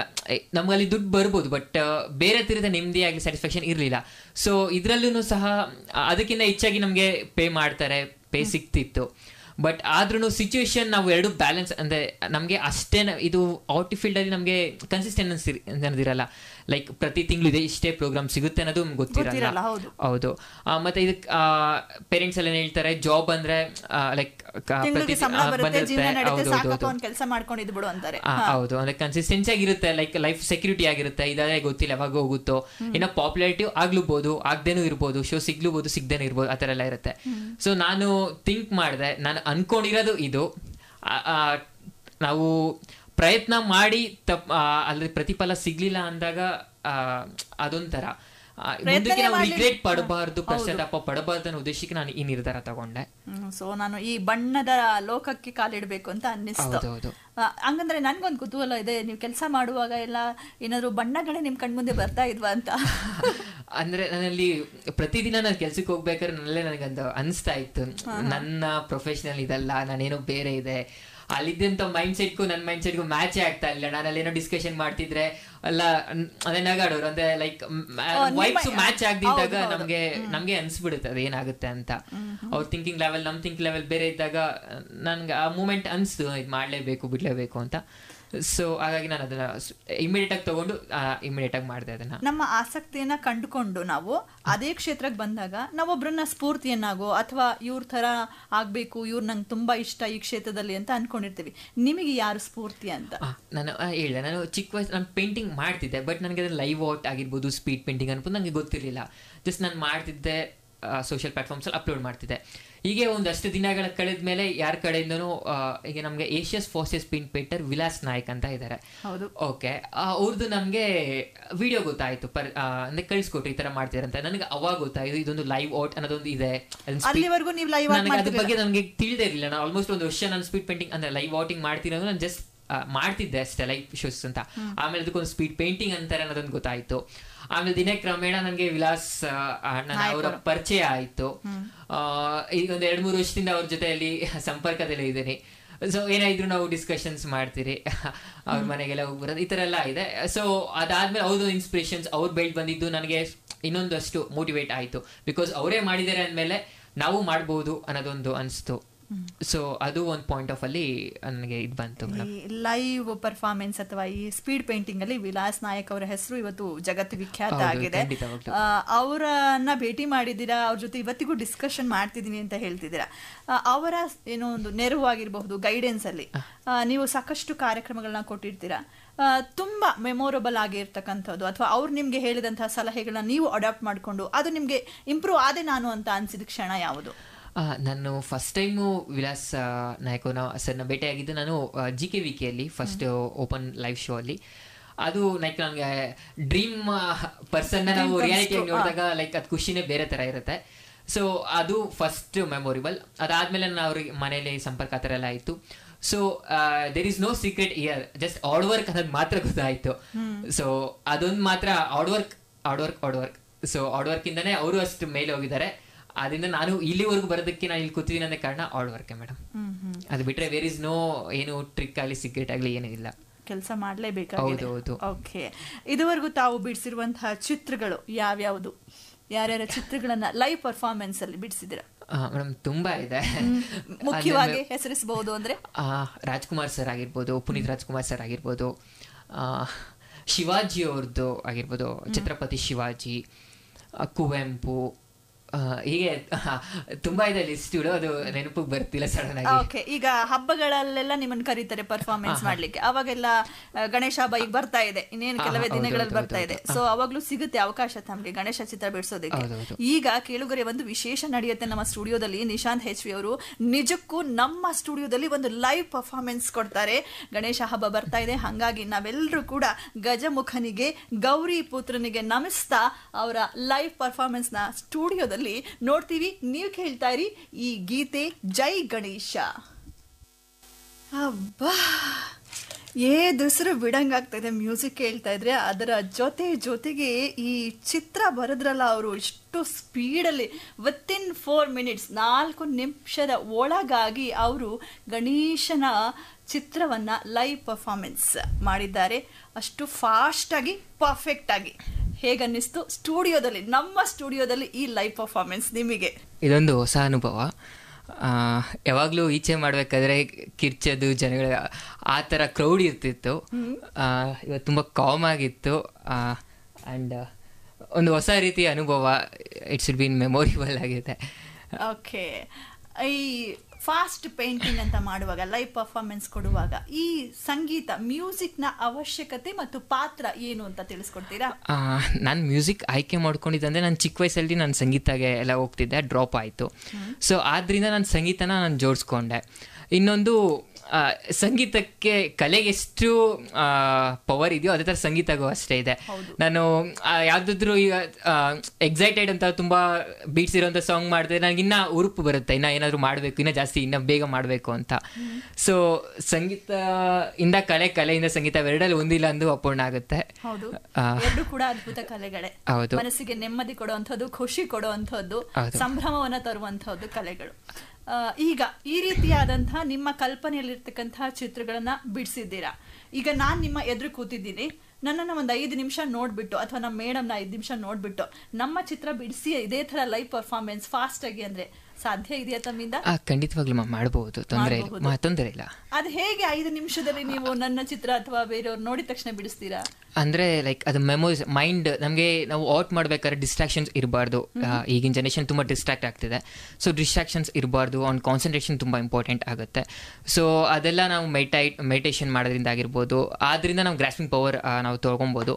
ಆ್ಯಂಡ್ ಅನಾಟೋಮಿ ಅಂತೆಲ್ಲ ಇರುತ್ತೆ ಅದರಲ್ಲಿ, ಅದನ್ನು ಅರ್ಥ ಮಾಡ್ಕೊಂಡು ಮೈಂಡಲ್ಲಿ ಒಂದ್ಸತಿ ಇಟ್ಕೊಂಡು ಮಾಡ್ತಾ ಹೋಗೋದು. ಇದು ಅಷ್ಟೇ, ಮೈಂಡಲ್ಲಿ ಇರುತ್ತೆ, ಅದು ಕೈಯಲ್ಲಿ ಬರುತ್ತರ, ಅದು ಕೈಯಲ್ಲಿ ಮೂಡ್ತಾ ಹೋಗುತ್ತೆ. ಮನಸ್ಸಲ್ಲಿ ಇರುತ್ತೆ, ಮನಸ್ಸಿನ ಭಾವ ಕೈಯಲ್ಲಿ ಬಣ್ಣಗಳಲ್ಲಿ ಮುಖಾಂತರ ಅಲ್ಲಿ ಹೊರ ಬರುತ್ತೆ ಅಷ್ಟೇ. ಓಕೆ, ಅದ್ಭುತವಾದಂತಹ ಚಿತ್ರ. ಈ ಬಣ್ಣಗಳ ಸೆಲೆಕ್ಷನ್ ಮತ್ತು ಕಾಂಬಿನೇಷನ್ ಕೂಡ ತುಂಬಾ ಮುಖ್ಯ ಆಗುತ್ತೆ. ನೀವು ಹೇಳಿದ್ರಿ ಮ್ಯೂಸಿಕ್ ಜೊತೆಗೆ ಮಾಡೋದ್ರ ಜೊತೆಗೆ ಬಣ್ಣಗಳ ಆಯ್ಕೆಯೂ ಕೂಡ ಮುಖ್ಯ ಆಗುತ್ತೆ. ಇದ್ರ ಬಗ್ಗೆ ಹೇಗೆ ತಯಾರಿ ಮಾಡಿರ್ತೀರಾ ಅಥವಾ ಹೇಗೆ ಅದನ್ನ ತಾವು ತಿಳ್ಕೊಂಡಿರ್ತೀರಾ? ಈಗ ಒಂದು ನಾನು ಕಾರ್ಯಕ್ರಮ ಮಾಡಬೇಕಾದ್ರೆ ಅದಕ್ಕೆ ಆದಂಥ ಒಂದು ಅಷ್ಟು ನನ್ನದೇ ಆದಂಥ ಒಂದು ಸ್ಟೈಲ್ ಇರುತ್ತೆ. ಸೊ ನಾನು ಇದೇ ಶೀಟಲ್ಲಿ ಮಾಡಬೇಕು, ಇಷ್ಟು ನಿಮಿಷದಲ್ಲಿ ಮಾಡಬೇಕಾಗುತ್ತೆ, ಈ ಪೇಂಟಿಂಗ್ ಬೇಕು ಅಂತ. ಸೊ ನಾನು ಪಿಕ್ಚರ್ ಸೆಲೆಕ್ಷನ್ಸ್ ಎಲ್ಲ ನಾನು ಜಸ್ಟ್ ರ್ಯಾಂಡಮಾಗಿ ಸ್ಕ್ರೋಲ್ ಮಾಡ್ತಾಯಿದ್ದೀನಿ, ಅಥವಾ ಯಾವುದಾದ್ರೂ ವ್ಯಕ್ತಿಗಳದಾಗಲಿ ಆ ಥರ ಬಂದರೆ ಮನಸ್ಸಿಗೆ ಯಾವ್ದು ಇಷ್ಟ ಆಗುತ್ತೋ ಅದನ್ನು ಸೆಲೆಕ್ಟ್ ಮಾಡ್ತೀನಿ. ಯಾಕಂದರೆ ಮನಸ್ಸಿನ ಮಾತನ್ನ ತುಂಬ ಕೇಳಾಗಿದ್ದರಿಂದ ಸೆಲೆಕ್ಷನ್ಸು ಅಷ್ಟೇ. ಕಲರ್ ಕಾಂಬಿನೇಷನ್ ಅಲ್ಲೆಲ್ಲ ನನ್ನ ಹತ್ರ 100 ಕಲರ್ ಇರುತ್ತೆ. ಇದು ಹಾಕಿದ್ರೆ ವರ್ಕೌಟ್ ಆಗುತ್ತೆ ಅಂತೆಲ್ಲ ನನ್ನ ಅನುಭವ ಜೊತೆಗೆ ಲೈಕ್ ಕಲ್ಪನೆ, ಅದು ಹೇಳಿದ್ರಲ್ಲ ಕಲ್ಪನೆಯಿಂದ ಇದೆಲ್ಲ ಹೊರಬರಕ್ಕೆ ಸಾಧ್ಯ ಆಗ್ತಿದೆ. ಆ್ಯಂಡ್ ಅದ್ರ ಜೊತೆಗೆ ಅದೇ ರೀತಿಯಾದಂಥ ಕಾಸ್ಟ್ಯೂಮ್ ಆಗಿರ್ಬೋದು, ಪ್ರತಿಯೊಂದೂ ಒಂದು ಟೈಮ್ ಅನ್ನೋದಿರುತ್ತೆ. ಸೊ ಯಾವ ಪ್ರೋಗ್ರಾಮಿಗೆ ಅಥವಾ ಪರ್ಫಾರ್ಮೆನ್ಸ್ಗೆ ತಕ್ಕಂತೆ ತಾವು ಕಾಸ್ಟ್ಯೂಮ್ ಕೂಡ ಹೌದು, ಖಂಡಿತವಾಗ್ಲೂ ಆಗ್ತಾ ಹೋಗುತ್ತೆ. ಅದೇ ತಕ್ಕಂಟಾಗಿ ಸಾಂಗ್ಸ್ ಆಗಿರ್ಬೋದು, ಕ್ಯಾನ್ವಸ್ ಸೈಜಸ್ ಆಗಿರ್ಬೋದು, ಪ್ರತಿಯೊಂದು ಡಿಫ್ರೆಂಟ್ ಆಗ್ತಾ ಹೋಗುತ್ತೆ. ಈಗ ಸ್ವಲ್ಪ ಚಿಕ್ಕದಲ್ಲಿ ಮಾಡಿದ್ದೆ ನಾನು, ಆಲ್ಮೋಸ್ಟ್ 5 feet 5.5 feet ಮೇಲೆ ಮಾಡ್ತೀನಿ. ಇದು ಆಲ್ಮೋಸ್ಟ್ 4 feet ಇದೆ ಅನ್ಸುತ್ತೆ. ಗರಿಷ್ಠ ಎಷ್ಟು ಎತ್ತರ, ಎಷ್ಟು ಅಗಲದ ಇದರಲ್ಲಿ ತಾವು ಚಿತ್ರ ಬಿಡಿಸ್ತೀರಾ? ನಾನು ಮ್ಯಾಕ್ಸಿಮಮ್ ಮಾಡಿರೋದ್ರೆ 5x4, ಅಂದ್ರೆ 5 ಅಡಿ ಉದ್ದ 4 ಅಡಿ ಹಗಲ. ಶಿವಂದು ಮಾಡಿ ಈಗಲಲ್ಲಿ ಮನೇಲಿದೆ, ಅದು ತುಂಬಾ ದೊಡ್ಡದು ಅದು. ಓಕೆ, ತುಂಬಾ ಫಾಸ್ಟ್ ಬೀಟ್ ಇದ್ದಂತಹ ಸಾಂಗ್ ಕೇಳಿದ್ವಿ. ಅಷ್ಟೇ ಫಾಸ್ಟ್ ಆಗಿ ತಾವು ಚಿತ್ರ ಬಿಡಿಸಿದ್ರಿ. ತಕ್ಷಣ ನಮ್ಮ ಜೊತೆ ಮಾತುಕತೆನ ಮುಂದುವರಿಸ್ತಿದ್ರ. ಒಂದು ಸಣ್ಣ ವಿರಾಮ, ಹಾಡಿನ ವಿರಾಮ ತೆಗೆದುಕೊಳ್ಳೋಣ. ಕೇಳ್ತಾ ಇರಿ, ಇದು ಆಕಾಶವಾಣಿ ಬೆಂಗಳೂರು 101.3 FM. ಆದ್ಮೇಲೆ ನೀವು ಕೇಳ್ತಾ ಇದ್ದೀರಾ ಆಕಾಶವಾಣಿ ಬೆಂಗಳೂರು 101.3 FM. ಯೂತ್ ಅವರ್ನಲ್ಲಿ ನಮ್ಮ ಜೊತೆ ಇದ್ದಾರೆ ಸ್ಪೀಡ್ ಪೇಂಟರ್, ಚಿತ್ರಕಲಾವಿದರಾದಂತಹ ನಿಶಾಂತ್ ಹೆಚ್ ವಿ ಅವರು. ಮಾತುಕತೆಯನ್ನು ಮುಂದುವರಿಸ್ತಾ ಸಿಕ್ಕಾಪಟ್ಟೆ ಸ್ಪೀಡಾಗಿ ಪೇಂಟ್ ಮಾಡಿದ್ರಿ. ಅದೇ ಸ್ಪೀಡಲ್ಲಿ ನಮ್ಮ ಕೇಳುಗರು ಕೂಡ ಒಂದಷ್ಟು ಸಂದೇಶಗಳನ್ನ ಕಳಿಸ್ಕೊಟ್ಟಿದ್ದಾರೆ. ಹರಿಹರ ಕೊಕ್ಕನೂರು ಶಾಂತಾಚಾರ ಬಡಿಗೇರವ್ರು ಹೇಳ್ತಾ ಇದ್ದಾರೆ, ನಿಮಗೆ ಶುಭಾಶಯನ ತಿಳಿಸ್ತಾ ಆಲ್ ದ ಬೆಸ್ಟ್ ಹೇಳ್ತಾ ಒಂದು ಸಲಹೆನ ನಿಮ್ಮಿಂದ ಕೇಳ್ತಾ ಇದ್ದಾರೆ ಅವರು. ನಮ್ಮ ಮಗಳು ಫೈನ್ ಹಾರ್ಟ್ ದ್ವಿತೀಯ ವರ್ಷ ವ್ಯಾಸಂಗ ಮಾಡ್ತಿದ್ದಾಳೆ, ವಿಶ್ವವಿದ್ಯಾನಿಲಯ ದಾವಣಗೆರೆಯಲ್ಲಿ ಚಿತ್ರಕಲೆ ಕೋರ್ಸ್ ಮಾಡ್ತಾ ಇದ್ದಾಳೆ. ಇದಕ್ಕೆ ನಿಮ್ಮ ಸಲಹೆ ಏನಾದರೂ ಕೊಡ್ತೀರಾ ಅಥವಾ ನಿಮ್ಮ ಕಾಂಟ್ಯಾಕ್ಟ್ ನಂಬರ್ ಕೊಡ್ತೀರಾ? ಅವಳ ಮುಂದಿನ ಭವಿಷ್ಯ ಆಗಿರಬಹುದು, ಎಜುಕೇಶನ್ಗೆ ಹೆಲ್ಪ್ ಆಗೋ ರೀತಿ ಸಲಹೆ ಪಡಿಬೇಕಾಗಿದೆ ಅಂತ. ಸಲಹೆ ಅಂದರೆ ಅವರು ಒಳ್ಳೆ ಲೈಕ್ ಅದೇ ಫೀಲ್ಡಲ್ಲಿ ಹೋಗ್ತಿದ್ದಾರೆ. ಸೊ ಇಲ್ಲಿ ನಮಗೆ ಮೇನ್ ಬೇಕಾದಂಥದ್ದೇ hard work. It's very important hard work ಅನ್ನೋದು, ಮತ್ತು ಕಾನ್ಸಂಟ್ರೇಷನ್. ಒಬ್ಬೊಬ್ಬ ಕಲಾವಿದನು ಒಬ್ಬೊಬ್ಬರೇ ಆದಂಥ ಒಂದು ಸ್ಟೈಲ್ ಇರುತ್ತೆ, ಯುನಿಕ್ ಸ್ಟೈಲ್. ಅವರಲ್ಲಿ ಏನು ಯುನಿಕ್ ಸ್ಟೈಲ್ ಇರೋದನ್ನು ಫಸ್ಟ್ ಅವ್ರು ಕಂಡುಕೊಂಡ್ರೆ ಅವರೇ ಒಂದು ವಿಭಿನ್ನವಾದಂತಹ ಕಲಾವಿದೆ ಆಗೋಂಥದ್ದು ಒಂದು ಇರುತ್ತೆ. ಇದು ನನ್ನ ಸಂದೇಶ. ಆಲ್ ದ ಬೆಸ್ಟ್ ಅವ್ರಿಗೂ ಸಹ. ನಿಮ್ಮ ಫೋನ್ ನಂಬರ್ ಕೇಳಿದ್ದಾರೆ, ಕೊಡ್ಬಹುದಾ? ಹುಡುಗಿ ಕೇಳ್ತಿದ್ದಾರೆ, ಮಾಡ್ತಿದಾರಂತೆ. ತೊಂದರೆ ಇಲ್ಲ, ಏನಾದರೂ ಇದು ವಿಷಯ ಎಲ್ಲ ಆಗಿದ್ರೆ ನಮ್ಮ ಗೊತ್ತಿರೋದು ನಾವು ಶೇರ್ ಮಾಡೋದು, ನಾಲೆಜ್ ಇರೋದ್ರಿಂದ ತಪ್ಪೇನಿಲ್ಲ. ಹೌದು, ನಾಲೆಜ್ ಜ್ಞಾನವನ್ನ ಹಂಚ್ಕೊಳ್ಳೋಣ. ಹೇಳಿ, ಹಾಗಾದ್ರೆ ನಿಮ್ಮ ನಂಬರ್ ಹಂಚ್ಕೊಳ್ಳಿ. ಓಪನ್ ಹೇಳಬೇಕಾ? 88 611 300 17. ಓಕೆ, ನಂಬರ್ ನೋಟ್ ಮಾಡ್ಕೊಳ್ಳಿ. ಏನಾದ್ರು ಇದ್ರೆ ಅವ್ರ ಹತ್ರ ಸಲಹೆ ಅಷ್ಟೇ ಪಡ್ಕೊಳ್ಳಿ. Thank you so much. ಮಾತುಕತೆನ ಮುಂದುವರಿಸ್ತಾ ಇದೀವಿ. ಈ ಪೇಂಟಿಂಗ್ ಮಾಡುವಾಗ ನಮ್ಗೆ ಯೋಚನೆ ಬಂದಿದ್ದು, ಪೇಂಟ್ ತಗೊಂಡ್ಬರ್ಬೇಕಾಗಿದೆ, ನೀವು ಅದಕ್ಕೆ ಕ್ಯಾನ್ವಾಸ್ ಅನ್ನ ಬಳಸಬೇಕಾಗಿದೆ, ನೀವು ಒಂದ್ ಕಡೆಯಿಂದ ಇನ್ನೊಂದ್ ಕಡೆಗೆ ಪ್ರಯಾಣ ಮಾಡಬೇಕಾಗಿದೆ, ಸಾಕಷ್ಟು ಖರ್ಚುಗಳು ಬರ್ತಿದೆ. ಈ ಖರ್ಚು ವೆಚ್ಚಗಳನ್ನ ನಿಭಾಯಿಸೋದಾಗಿರಬಹುದು, ಹೇಗ್ ಮಾಡ್ತೀರಾ ಅಂತ? ಖಂಡಿತವಾಗ್ಲೂ ನನ್ನ ಮೊದಲನೇ ಸ್ಟಾರ್ಟಿಂಗ್ ಇನಿಷಿಯಲ್ ಡೇಸ್ ಎಲ್ಲ ಹೇಗೆ ಮಾಡ್ತಿದ್ದೆ ಅಂದರೆ, ಬಿಕಾಸ್ ಇನ್ವೆಸ್ಟ್ಮೆಂಟ್ ನನ್ನ ಐಡೆಂಟಿಟಿ ಇಲ್ಲ ಸಮಾಜಕ್ಕೆ ಆಗಲಿ, ನಾನು ಯಾರಂತ ಗೊತ್ತಿಲ್ಲ. ಸೊ ಅಲ್ಲಿ ನಾನೇ ಇನ್ವೆಸ್ಟ್ ಮಾಡ್ತಿದ್ದೆ, ನನ್ನ ಸೇವಿಂಗ್ಸ್ ಏನಿತ್ತು ಅದೆಲ್ಲನೂ ಒಂದಷ್ಟು ಅದರಲ್ಲೇ ನಾನು ಟ್ರಾವೆಲಿಂಗ್ ಹೋಗ್ತಿದ್ದೆ. ನನಗೆ ಯಾಕಂದರೆ ಆಗ ಅವಕಾಶ ಅಥವಾ ರೆಕಗ್ನೈಸೇಷನ್ಸ್ ಇಂಪಾರ್ಟೆಂಟ್ ಆಗಿತ್ತು, ವೇದಿಕೆಗಳು. ಅದಾದಮೇಲೆ ನಾನು ಒಂದಷ್ಟು ಪ್ರೋಗ್ರಾಮ್ಗಳು ಆದಮೇಲೆ ಅಲ್ಲಿಂದಾನೇ ಬರೋದಕ್ಕೆ ಸ್ಟಾರ್ಟ್ ಆಯಿತು. ಅಂದರೆ ನಾನು ಹೋಗೋ ಬರೋ ಎಕ್ಸ್ಪಾನ್ಸಸ್. ನಾ ಅದೇ ಪ್ರಶ್ನೆ ಕೇಳಬೇಕು ಅನ್ಕೊಂಡೆ, ಯಾಕಂದ್ರೆ ಈಗ ನೀವು B.Pharm ಮಾಡಿದ್ವಿ ಅಂತ ಹೇಳಿದ್ರೆ, ಒಂದು ಕೆಲ್ಸಕ್ಕೆ ಹೋಗಿದ್ರೆ ತಿಂಗಳಿಗೆ ಸಂಬಳ ಬರ್ತಿತ್ತು. ಈ ಚಿತ್ರಕಲೆಯನ್ನು ನಂಬ್ಕೊಂಡು ಅದೇ ಕೆಲಸ ಎಲ್ಲ ಬಿಟ್ಟು ಹೊರಗೆ ಬಂದಿದ್ದೀರಾ, ಇದರಿಂದ ಹೇಗೆ ನಾವು ಬದುಕನ್ನ ನಡೆಸಬಹುದು ಅನ್ನೋ ಕುತೂಹಲದ ಪ್ರಶ್ನೆ ನನಗಿದೆ. ಮತ್ತೆ ಇನ್ನು ಸಾಕಷ್ಟು ಜನ ನಾನು ಪೇಂಟರ್ ಆಗ್ಬೇಕು ಅಂತ ಏನಾರ ಮನೆಯಲ್ಲಿ ಹೇಳಿದ್ರೆ ಅವ್ರ ಪೇರೆಂಟ್ಸ್ಗೆ, ಅವರಿಗೆ ನಿಮ್ಮ ಮಾತುಗಳು ಭರವಸೆ ಮೂಡಿಸಬೇಕು. ಹೌದು, ನನ್ನ ಮಗನೂ ಕೂಡ ಬದುಕಬಲ್ಲ ಇದರಿಂದ ಅಂತ. ಹೇಗಾಗುತ್ತೆ? ಇಲ್ಲ, ಖಂಡಿತವಾಗ್ಲಾಗುತ್ತೆ. ಅದಕ್ಕೆ ನಮಗೆ ಫಸ್ಟ್ ಸೆಲ್ಫ್ ಕಾನ್ಫಿಡೆನ್ಸ್ ತುಂಬ ಇಂಪಾರ್ಟೆಂಟು. ನನಗೂ ಹೇಳಿದ್ರು, ನಾನು ಇನಿಷಿಯಲಿ ನಾನು ಈಗ ಸ್ಟಾರ್ಟ್ ಮಾಡಿದ ಸ್ಪೀಡ್ ಪೇಂಟಿಂಗ್ ಅಂತ ಬಂದಾಗ ಇದೆಲ್ಲ ಆಗುತ್ತಾ ಮರಾಯ, ಓದೋದ ಕಡೆ ಗಮನ ಕೊಡು ಅಂತೆಲ್ಲ ಹೇಳಿದ್ರು. ಸೊ ನಾನು ಅದಕ್ಕೋಸ್ಕರ ನನಗೆ ಇದ್ರ ಬಗ್ಗೆ ತೊಂದರೆ ಬರಬಾರ್ದು ಪ್ಯಾಷನ್ಗೆ ಅಂದ್ಬಿಟ್ಟು ನಾನು ಫಸ್ಟು ಸ್ಟಡೀಸ್ ಮುಗಿಸ್ಬಿಡ್ತಿದ್ದೆ. ಫಸ್ಟ್ ಸ್ಟಡೀಸ್ಗೆ ನನಗೆ ಅವ್ರಿಗೆ ತೊಂದರೆ ಬರಬಾರ್ದು ಅಂತ. ಇನ್ನೊಂದು passion only thing which can leads to forward. ಅಂದರೆ ಪ್ಯಾಷನ್ ಒಂದೇ ನಮಗೆ ಮುಂದೆ ತೊಗೊಳೋದಕ್ಕೆ ಸಾಧ್ಯ ಅಂತ ನನಗೆ ಅರ್ಥ ಇತ್ತು. ಸೊ ಹಾಗಾಗಿ ಅದಕ್ಕೆ ಬಂದೇ ಬರುತ್ತೆ. ನಾವು ಮಾಡೋವಂಥ ವರ್ಕ್ ಮೇಲೆ ಖಂಡಿತವಾಗ್ಲೂ ನಮಗೊಂದು ಏನಂತಿರುತ್ತೋ ಅದು ಖಂಡಿತವಾಗಿ ಸಿಕ್ಕೇ ಸಿಗುತ್ತೆ. ಡೇ ಬೈ ಡೇ ನಮ್ಗೆ ಎಕ್ಸ್ಪೀರಿಯನ್ಸ್ ಆದಾಗೆಲ್ಲ, ನಮ್ಮ ಫೇಮ್ ಜಾಸ್ತಿ ಆದಾಗೆಲ್ಲ ಅದು ಖಂಡಿತವಾಗಿ ಜಾಸ್ತಿ ಬರ್ತಾ ಇರುತ್ತೆ. ಅದು ಎಕ್ಸ್ಪೀರಿಯನ್ಸ್ ಆಗಿದೆ ಈಗ ನನಗೂ. ಖರ್ಚು ವೆಚ್ಚದ ಬಗ್ಗೆ ಹೇಳ್ತಾ ಇದ್ರಿ. ಖರ್ಚು ವೆಚ್ಚದಾಗೆ ನನಗೆ ಪ್ರಾಕ್ಟೀಸ್ಗೆಲ್ಲ ತುಂಬ ಖರ್ಚು ಬರುತ್ತೆ. ಅಂದರೆ ಕ್ಯಾನ್ವಾಸ್ ಶೀಟ್, ಒಂದು ಕ್ಯಾನ್ವಾಸ್ ಶೀಟ್ 2-2.5 ಸಾವಿರವರೆಗೂ ಹೋಗುತ್ತೆ. ಅಂದರೆ ಸೈಜಸ್ ಮೇಲೆ ಡಿಪೆಂಡ್ ಆಗುತ್ತೆ. ನಾನು ಮಾಡೋಂಥದ್ದು 5 ಅಡಿ 6 ಅಡಿ ಕ್ಯಾನ್ವಾಸ್ ಶೀಟ್ಸ್ ಎಲ್ಲೆಲ್ಲೂ. ಸೊ ಇನ್ಷಿಯಲ್ ಡೇಸ್ ಎಲ್ಲ ಒಂದು ಟೈಮಲ್ಲಿ ನನಗೆ ಹೋಗೋ ಬರೋ ಎಕ್ಸ್ಪೆನ್ಸಸ್ ಬರ್ತಾ ಹೋಯಿತು. ಅದಾದಮೇಲೆ ನಾನು ಹಾಕಿರುವಂಥ ಇನ್ವೆಸ್ಟ್ಮೆಂಟ್ ಮಾತ್ರ ಬರೋದಕ್ಕೆ ಸ್ಟಾರ್ಟ್ ಆಯಿತು. ಆಮೇಲೆ ಅದಕ್ಕಿಂತ ಜಾಸ್ತಿ ಬರೋ ಥರ ಆಯಿತು. ಸೊ ಹೀಗೆ one by one, step by step ನಾವು ಪರ್ಫೆಕ್ಷನ್ ಆದಾಗ ಎಲ್ಲನೂ ನಮ್ಮ ಜನ ನಮ್ಮನ್ನ ಗುರುತಿಸೋ ಆದಾಗೆಲ್ಲನೂ ಅದಕ್ಕೆ ಆದಂತಹ ಗೌರವಾನ್ವಿತವಾಗಿ ಸಿಗ್ತಾನೆ ಇರುತ್ತೆ ಮ್ಯಾಮ್. ಒಂದು ಚಿಕ್ಕ ಅಂತಾನೆ ಅನ್ಕೊಳ್ಳೋಣ, ಚಿಕ್ಕ ಪೇಂಟಿಂಗ್ ಮಾಡಬೇಕು ಅಂತಂದ್ರೂ ಮಿನಿಮಮ್ ಕನಿಷ್ಠ ಎಷ್ಟು ಖರ್ಚಾಗಬಹುದು? ಸ್ಪೀಡ್ ಪೇಂಟಿಂಗ್ ಅಲ್ಲ? ಹೌದು, ಲೈವ್ ಪರ್ಫಾರ್ಮೆನ್ಸ್ ಪೇಂಟಿಂಗ್. ಈಗ ಈ ಪೇಂಟಿಂಗ್ಗೆ ಈ ಶೀಟ್ ಅಂತ ಬಂದಾಗ ಬರೀ ಶೀಟ್ ಮಾತ್ರ ಮಾತಾಡ್ತೀನಿ, ಸುಮಾರು ಒಂದು 2,000 ಆಗ್ಬೋದು ಶೀಟ್ಗೆ. ಈಗ ನೀವು ನಮ್ಮ ಸ್ಟುಡಿಯೋದಲ್ಲಿ 2,000 ಖರ್ಚು ಮಾಡಿದ್ದೀರಾ ಅಂತ ಆಗುತ್ತಾ ಶೀಟ್ಗೆ? ಅಂದರೆ ಬಿಕಾಸ್ ಬ್ಲ್ಯಾಕ್ ಡಿಪೆಂಡ್ಸ್ ಆಗುತ್ತೆ, ಕ್ವಾಲಿಟಿ ಎವ್ರಿಥಿಂಗ್ ಮೇಲೇನು. ಅಂದರೆ ವಿಡ್ತ್ ಸೈಜ್ ಹೇಳಿದೆ ನಾನು, ಸೈಜ್ ವೆರಿ ಇಂಪಾರ್ಟೆಂಟ್. ನಾವು ತೊಗೊಳೋಂಥ ಸೈಜ್ ಮೇಲೆ ಇಂಪಾರ್ಟೆಂಟ್ ಆಗುತ್ತೆ. ಸೊ ಹಾಗಾಗಿ ಆಮೇಲೆ ಪೇಂಟ್ ಬೇರೆ ಥರ ಬರುತ್ತೆ. ಸೊ ನಾವು ಫಸ್ಟ್ ಇಸ್ ಲೈಕ್ ನಾವು ಅದನ್ನು ಫಸ್ಟ್ ನಾವು ಕಲಿಬೇಕಾದ್ರೆ ನಾವು ಹೋಗೋದ್ರ ಬಗ್ಗೆ ನಾವು ಏನು ಯೋಚನೆ ಮಾಡಬಾರ್ದು. ಕಲ್ತ ಮೇಲೆ ನಮ್ಗೆ ಅದು ಆಟೋಮೆಟಿಕ್ ಒಂದ್ ಟೈಮಲ್ಲಿ ಬಂದೇ ಬರುತ್ತೆ. ನಾವ್ ಏನ್ ಹಾಕಿದ್ರೆ ಎಲ್ಲ ಒಂದೇ ಸತಿನೇ ಬರುತ್ತೆ. ಇದು ಖರ್ಚು ಅಂತ ಭಾವಿಸಬಾರ್ದು, ಇನ್ವೆಸ್ಟ್ಮೆಂಟ್ ಅಂತ, ಹೂಡಿಕೆ ಅಂತ ಮಾಡಿದ್ರೆ ಮತ್ತೊಂದ್ ದಿನ ನಾವು ಗಳಿಕೆನ ಈಗ ನಾವು ಎಜುಕೇಶನ್ ಅಷ್ಟೇನೆ, ನಾವು ಹೋಗ್ತೀನಿ LKG ಸೇರ್ತೀವಿ, ಹೌದೌದು, LKG ಹೋಗ್ತಿದಂಗೆ ನಾವ್ ಯಾರು ಒಂದು ಡಿಗ್ರಿ ಆದ್ಮೇಲೆ ಬರುತ್ತೆ ಅಂತಾನೆ ನಾವು ಫೀಸ್ ಮಾಡ್ತಾ ಹೋಗ್ತೀವಿ. ಇದು ಅಷ್ಟೇ, ಡೇ ಬೈ ಡೇ ನಿಧಾನವಾಗಿ ಬರುತ್ತೆ. ಬಟ್ ಒನ್ ಟೈಮಲ್ಲಿ ಬರುತ್ತೆ. ಅದು ಯಾರು ನಾವು ಸ್ಯಾಲ್ರಿ ಎಕ್ಸ್ಪೆಕ್ಟ್ ಮಾಡ್ತಿದ್ರಲ್ಲ, ವರ್ಷದ ಪ್ಯಾಕೇಜ್ ಎಲ್ಲ ಒಂದೇ ದಿನ ಒಂದೇ ಪ್ರೋಗ್ರಾಮ್ ಅಲ್ಲಿ ಬರೋ ಅಂತದಿದೆ, ತಗೊಂತಿರೋರು ಇದಾರೆ. ಹೌದಾ? ಸೊ ನೀವು ಆ ಮಟ್ಟದಲ್ಲಿ ಈಗ ಇದ್ದೀರಾ ಅಂತ ನಾವು ಭಾವಿಸಬಹುದಾ? ಹೌದು, ಒಂದು ರೇಂಜ್ ಅಲ್ಲಿ ಇದೆ ಮೇಡಮ್. ಹಂಗಾರೆ ನಾವು ನಿಮ್ ತಿಂಗಳ ಇನ್ಕಮ್ ಕೇಳೋದಿಲ್ಲ, ಅದು ನಿಮ್ಮ ಹತ್ರನೇ ಇರಲಿ. ಈಗ ಮಾತನಾಡ್ತಾ ಮುಂದುವರಿಸ್ತಾದ್ರೆ, ದೊಡ್ಡಬಳ್ಳಾಪುರ ಚಿತ್ರಕಲಾ ಸಾಮ್ರಾಟ್ ಅಂತಾನೆ ತಮ್ಗೆ ಕರೀತಾರೆ ತಮ್ಮ ತಾಲೂಕಿನಲ್ಲಿ, ಅದೇ ತಾಲೂಕ್ನವರು ತಾವು ಅಂತ ಹೇಳಿದ್ರಿ. ಇಂತಹ ಬಿರುದುಗಳು, ಸನ್ಮಾನಗಳು, ನಿಶಾಂತ್ ಒಬ್ಬ ಹುಡುಗ ಇದ್ದಾನೆ, ಕಲಾವಿದ, ಸಖತ್ ಫಾಸ್ಟ್ ಆಗಿ ಅವರು ಪೇಂಟಿಂಗ್ ಮಾಡ್ತಾರೆ, ಲೈವ್ ಪರ್ಫಾರ್ಮೆನ್ಸ್ ಕೊಡ್ತಾರೆ ಅಂತ ನಿಮ್ಮ ಊರಿಂದ ಹೊರಗೆ, ಅಂದ್ರೆ ನಿಮ್ಮ ಗಡಿಯಾಚಿಂದ ಹೊರಗೆ ಇದ್ದಾಗ ಆ ಪರ್ಫಾರ್ಮೆನ್ಸ್ಗಳನ್ನ, ಆ ಮಾತುಗಳನ್ನ ಕೇಳಿದಾಗ ಏನ್ ಅನ್ಸುತ್ತೆ? ಯೂಶಲಿ ನಾನು ಸೋಷಿಯಲ್ ಮೀಡಿಯಾದ ಸ್ವಲ್ಪ ಹೊರಗಿರ್ತೀನಿ. ಹೀಗೆ ಅಂದರೆ ನಾನು ಯಾರ ಬಗ್ಗೆನೋ ಏನಂತ ಏನು ಮಾತು ಬರುತ್ತೆ ಅಂತ ಗೊತ್ತಿಲ್ಲ, ಕೆಲವೊಮ್ಮೆ ಬರುತ್ತೆ. ಆಗ ಓಕೆ, ನಾನು ಅಂದರೆ ರೆಕಗ್ನೈಸೇಷನ್ ಆಗ್ತಿದೆ, ಇನ್ನೂ ಸಾಧನೆ ಮಾಡಬೇಕು. ನನಗೆ ಡ್ರೀಮ್ ಬಂದು ಇಂಡಿಯಾ, ಬಿಕಾಸ್ ನಮಗೆ ಇಂಡಿಯಾ ಒಂದು ಕಲ್ಚರಲ್, ನನ್ನ ತವರೂರು ಅಂತ ಒಂದಿದೆ, ಸಾಂಸ್ಕೃತಿಕ ನೆಲೆಬೀಡು. ಸೊ ಇದು ನಮ್ಮನ್ನು ನಾನು ಪ್ರಪಂಚಕ್ಕೆ ಬೇರೆ ರೀತಿಯಲ್ಲಿ ವಿಭಿನ್ನವಾಗಿ ನಾನು ಈಗ ಆಲ್ರೆಡಿ ಔಟ್ ಅನ್ನೋದೊಂದು ಬೇರೆ ಲೆವೆಲಲ್ಲಿ ಇದೆ, ಅದನ್ನ ಇಟ್ಕೊಂಡು ನಾವು ಮುಂದೆ ಹೋಗ್ತಾ ಇದ್ದೀರಿ. ಸೊ ಅದನ್ನ ಇನ್ನೂ ಏನಾದರೂ ಬೇರೆ ಮಟ್ಟದಲ್ಲಿ ಬೇರೆ ಡಿಫ್ರೆಂಟಾಗಿ ತೋರಿಸ್ಬೋದಾ ಈಗಿನ ಜನ್ರೇಷನ್ಗೆ ಅನ್ನೋದೊಂದು ಇದೆ. ಅದನ್ನು ಮುಂದಿತವಾಗಿ ಖಂಡಿತವಾಗ್ಲೂ ಮಾಡೇ ಮಾಡ್ತೀನಿ, ಪರ್ಚೇಸ್ ಕೊಡ್ತೀನಿ ಪ್ರಪಂಚಕ್ಕೆ. ನಿಮ್ಮ ಕನಸುಗಳು, ದೊಡ್ಡ ದೊಡ್ಡ ಯೋಜನೆಗಳು ಏನೆಲ್ಲ ಇದೆ ಅಂತ ಕಾರ್ಯಕ್ರಮ ಇದೆ ಮೇಡಮ್. ಪ್ರಪಂಚದಾದ್ಯಂತ ಶೋ ಕೊಡ್ಬೇಕನ್ನೋದೊಂದು ತುಂಬಾ ಆಸೆ ಇದೆ. ಎಷ್ಟು ದೇಶಗಳಿದವೋ ಅಷ್ಟು ದೇಶಗಳಲ್ಲೂ, ಯಾಕಂದ್ರೆ ಅದು ನನಗೆ ಏಕೆ ಬಂತು ಅಂದ್ರೆ, ನಾನು ಇತ್ತೀಚೆಗೆ ನನಗೆ ಬೇರೆ ಬೇರೆ ರಾಜ್ಯಗಳಿಂದ ಕಾಲ್ ಬರೋ ಥರ ಸ್ಟಾರ್ಟ್ ಆಯ್ತು ರೆಕಗ್ನೈಸೇಷನ್. ಸೊ ಆಗ ಅನಿಸ್ತು, ಸೊ ಬೇರೆ ಕಡೆಯಿಂದನೇ ಬರುತ್ತೆ, ಅದು ಹಾಗೆ ಆಗುತ್ತೆ, ಟೈಮ್ ತಗೊಬೋದು, ಬಟ್ ಹಾಗೆ ಆಗುತ್ತೆ, ನಿಧಾನವಾದ್ರೂ ಪ್ರಧಾನವಾಗಿರ್ಲಿ ಅನ್ನೋದು ನಮ್ಮ ಆಶಯ ಕೂಡ. ಇನ್ನು ಈ ಒಂದು ಕ್ಷೇತ್ರಕ್ಕೆ ಬಂದಾಗ ಇನ್ಕಮ್ ಬಗ್ಗೆ ಪೇರೆಂಟ್ಸ್ ಯೋಚನೆ ಮಾಡ್ತಾರೆ, ಅಲ್ಲಿ ಬದುಕಬಹುದಾ, ಲೈಫ್ ಲಾಂಗ್ ಸರ್ವೈವ್ ಆಗಬಹುದಾ ಅಂತ ಹೇಳಿ.